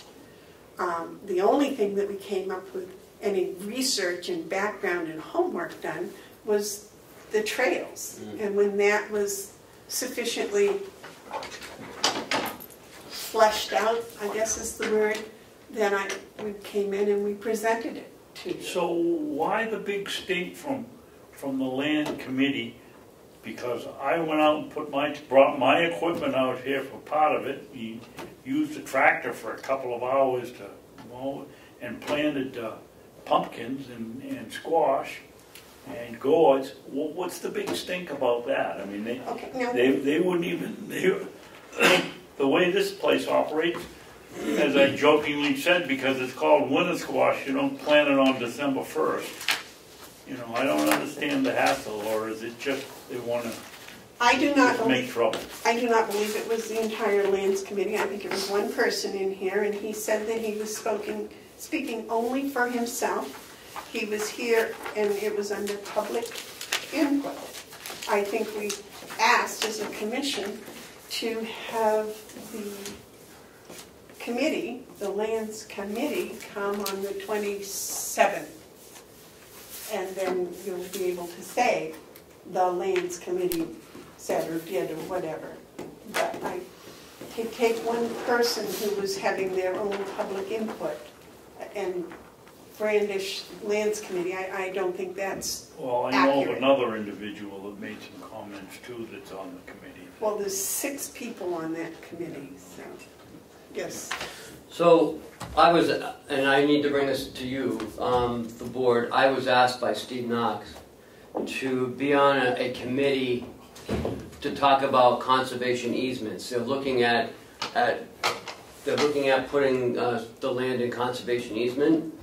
Because that was part of my responsibilities in Stratford, he thought that I would have some good input. My question to the board is, would you consider that? But I told them that I didn't have a lot of time. And if the meetings were short and only 1 or 2, I couldn't be on it like every week. I just don't have that time. So I wanted to bring it to the board to see if that was something you wanted me to do. Right, and they expect to have these 2 meetings about the conservation easement prior to coming the 27th of May to talk to the commissioner. 27th of May? I mean, June. I strongly oppose using county staff to work on this committee. The committee has got a very tough job, and they're looking everywhere and under every stone, and that's good. They're coming on the 27th to report to us. Apparently, this is the first I heard of it. Some of the consideration is for conservation easement.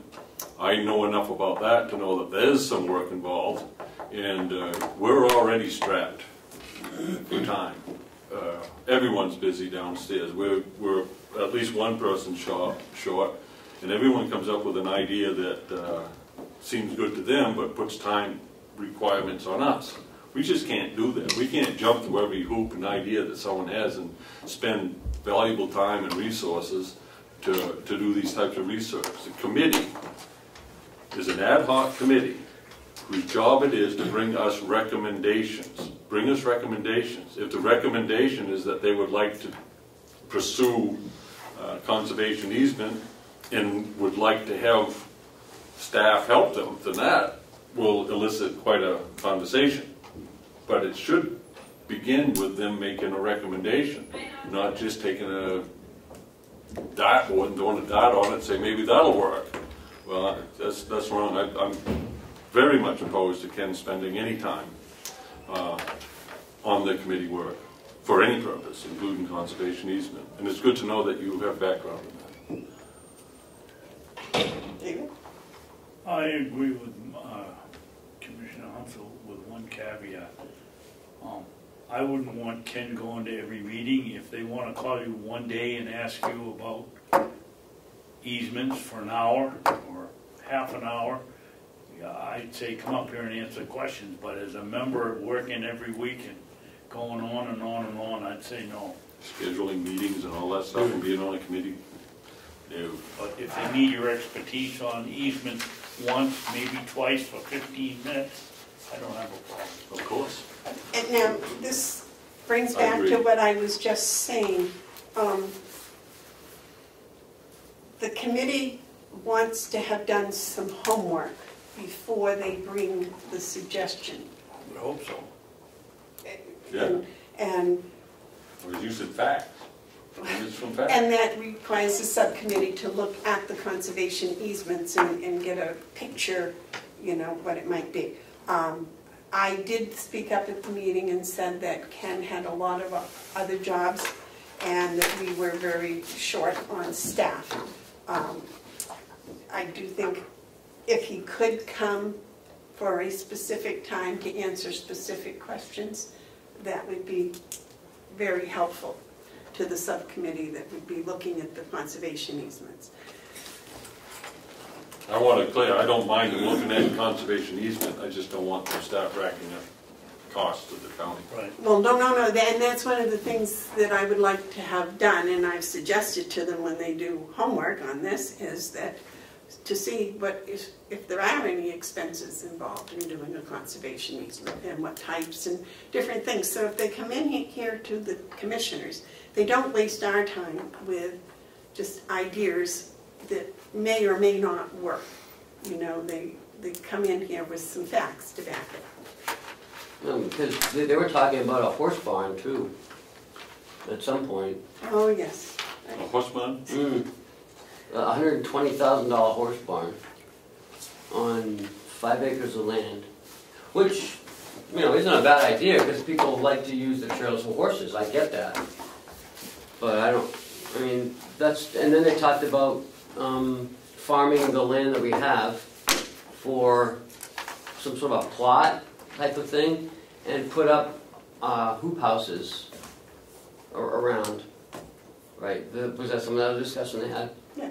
Now you see why you don't get updates from me, because there are a lot of this that needs more work, I would think, before it was presented to us. The only thing I want to hear is a recommendation from the committee, or recommendations, specific recommendations that they can come in, present, and defend as we look at it. And if without that, I'm not going to go from one person's idea to another, and it'll drive anyone crazy to do that. Bring in a real idea and we'll entertain it. Well, that's what I've tried to do. You keep trying. because I'm with you. And then, Bring in facts and bring them in on the 27th, and if you don't have anything, just stay at it. I mean, they're doing a good job. I mean, they're looking at everything. well, you But see, the fact is, the ad hoc committee that was formed a year ago with your motion was to look up recommendations for the RFP for the feasibility study, which they are still working on. And then 3 weeks ago now, I came in and asked, told you that we hadn't gotten the grant, the committee hadn't gotten the grant, and they would like to continue working on some of these ideas to see if the committee can act as somewhat of a feasibility committee.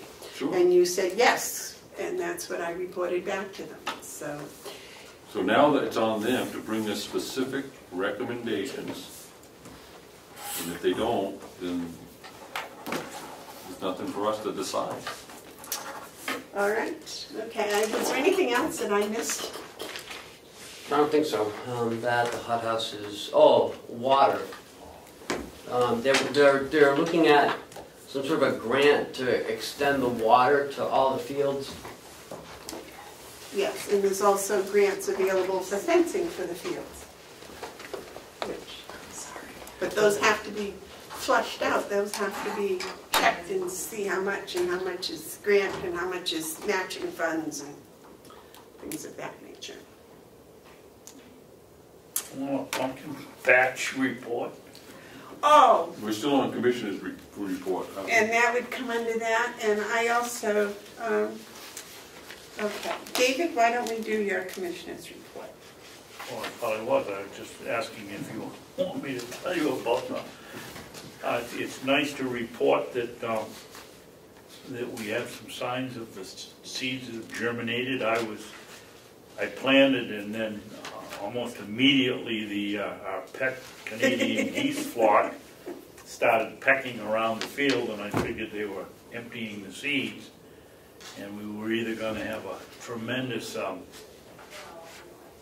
pumpkin harvest, or we were going to have a large flock of orange Canadian geese, because they were eating the seeds like, well, I went out there yesterday with the rain, and you can actually see the rows coming up now, so we got to make plans on what we're going to do with the stuff, and I know the kitchen will take the winter squash, and hopefully we can do something nice with the pumpkins. Very nice. I was also told that the geese will keep the bugs off your squash and pumpkins. Well, we'll be sure we've got enough geese out there to finally do some research with that when we finally get the pumpkins.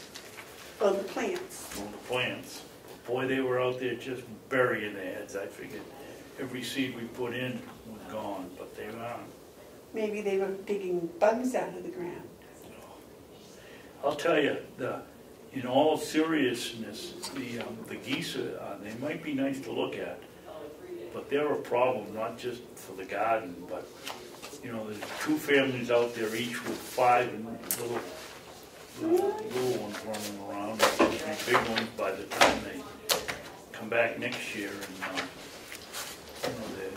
they crap everywhere. It's all over the field and rocks, and I don't know what to do about it, but we certainly can't shoot them. Who are we shooting? Geese. Geese. Oh, geese. Well, they may turn out to be beneficial. Is geese poop valuable? I don't think so. You think it would? You think it would be good fertilizer? I don't know. But anyway, that's my report. Okay. Mark, did you have anything? I do. Yes. Yesterday, the Memorial Hospital had its groundbreaking for their adult day center, which is going to be an excellent program. It's unique to the state, and talking with Executive Councilor Kenny, many eyes are on it for its success. It was very well attended. I know Commissioner Babson was in attendance, Ken was there, and Howie. And, the brief presentation of it, but pretty excited and a lot of enthusiasm behind it. And I couldn't help but think, if that isn't moving forward with assisted living in some fashion towards that whole issue. I mean, it's not assisted living, it's daycare, but it's a wonderful move towards meeting a need that this county has and is only going to have a greater need. So I'm encouraged with that as we continue to push for an assisted living feasibility study for the county. That's all I have. David? What got me is, I'm sorry that I don't have the name, but Susan Rutger, Rucco. when she did her remarks, the planning and the engineering that it had gone into it, things like they can't, with Alzheimer's, they have to have the road out of sight because they think they see the road, they want to go home. The colors of in the building, there's some real thought that had gone into this, and it's I thought Howie had a good idea, so I standing there with George Cleveland, and Howie said, what a perfect place to put a assisted living, because it appears to be a huge plot, you know, and then they're right there, but they had a good reason why you can't, why they couldn't, but it would be a good place. I'm encouraged. I think it's coming. I think we're going to see more and more, and I think people are going to expect it. And I'm really encouraged by Memorial Hospital's move towards that, and the support of public officials who are there. It's encouraging to think that we're going to have some good success going forward. You can't help but realize in their remarks from Susan Rucker and others visiting that they were 3 years planning this, and it'll be next year before it opens. So that's a 4-year project. So their first 3 years were feasibility studies, and that is paying them dividends. They're adding things and positioning things, tweaking things based on information they got from first studying it. And so I think it's a great precedent for assisted living is you got to study it first. Can we get a copy of their feasibility study? I don't know. Memorial Hospital is owned by Maine Health, and I don't know. At some point, I'm probably sure that we have their support, through Ruka's support, and by extension, the hospital support for looking at taking care of the elderly. So I don't think that they would be opposed to helping us. But I don't want to speak for them. Because of what's going on, can we just cancel non-public for this week? Sure. You need to go? Yeah, I got to go to the budget. So. Okay, so why don't we do that? I just remembered what the reason was that they couldn't put the assisted living there, although it looks like a huge plot at the back where Mark and I looked up. They said that's where they're going to put the building. Right behind the building, it drops off into a swamp, so they can't use it. But you know, it really made sense to have it right there where they could. I suppose you could guide them home, you know, rather than get them in a car and drive them home. And after that, I went to over to the Gibson house for lunch, and I sat there with five gentlemen. And I was surprised that, well, a couple of them didn't know anything, but a couple of them really had their finger on what was going on down there. One guy especially. And it was kind of interesting. The first time I've ever been there that somebody hasn't said, well, what do you do? Very nice, very nice. All right, then I will accept a motion to adjourn. So moved. Second. Second. All those in favor of adjourning, say aye. Aye.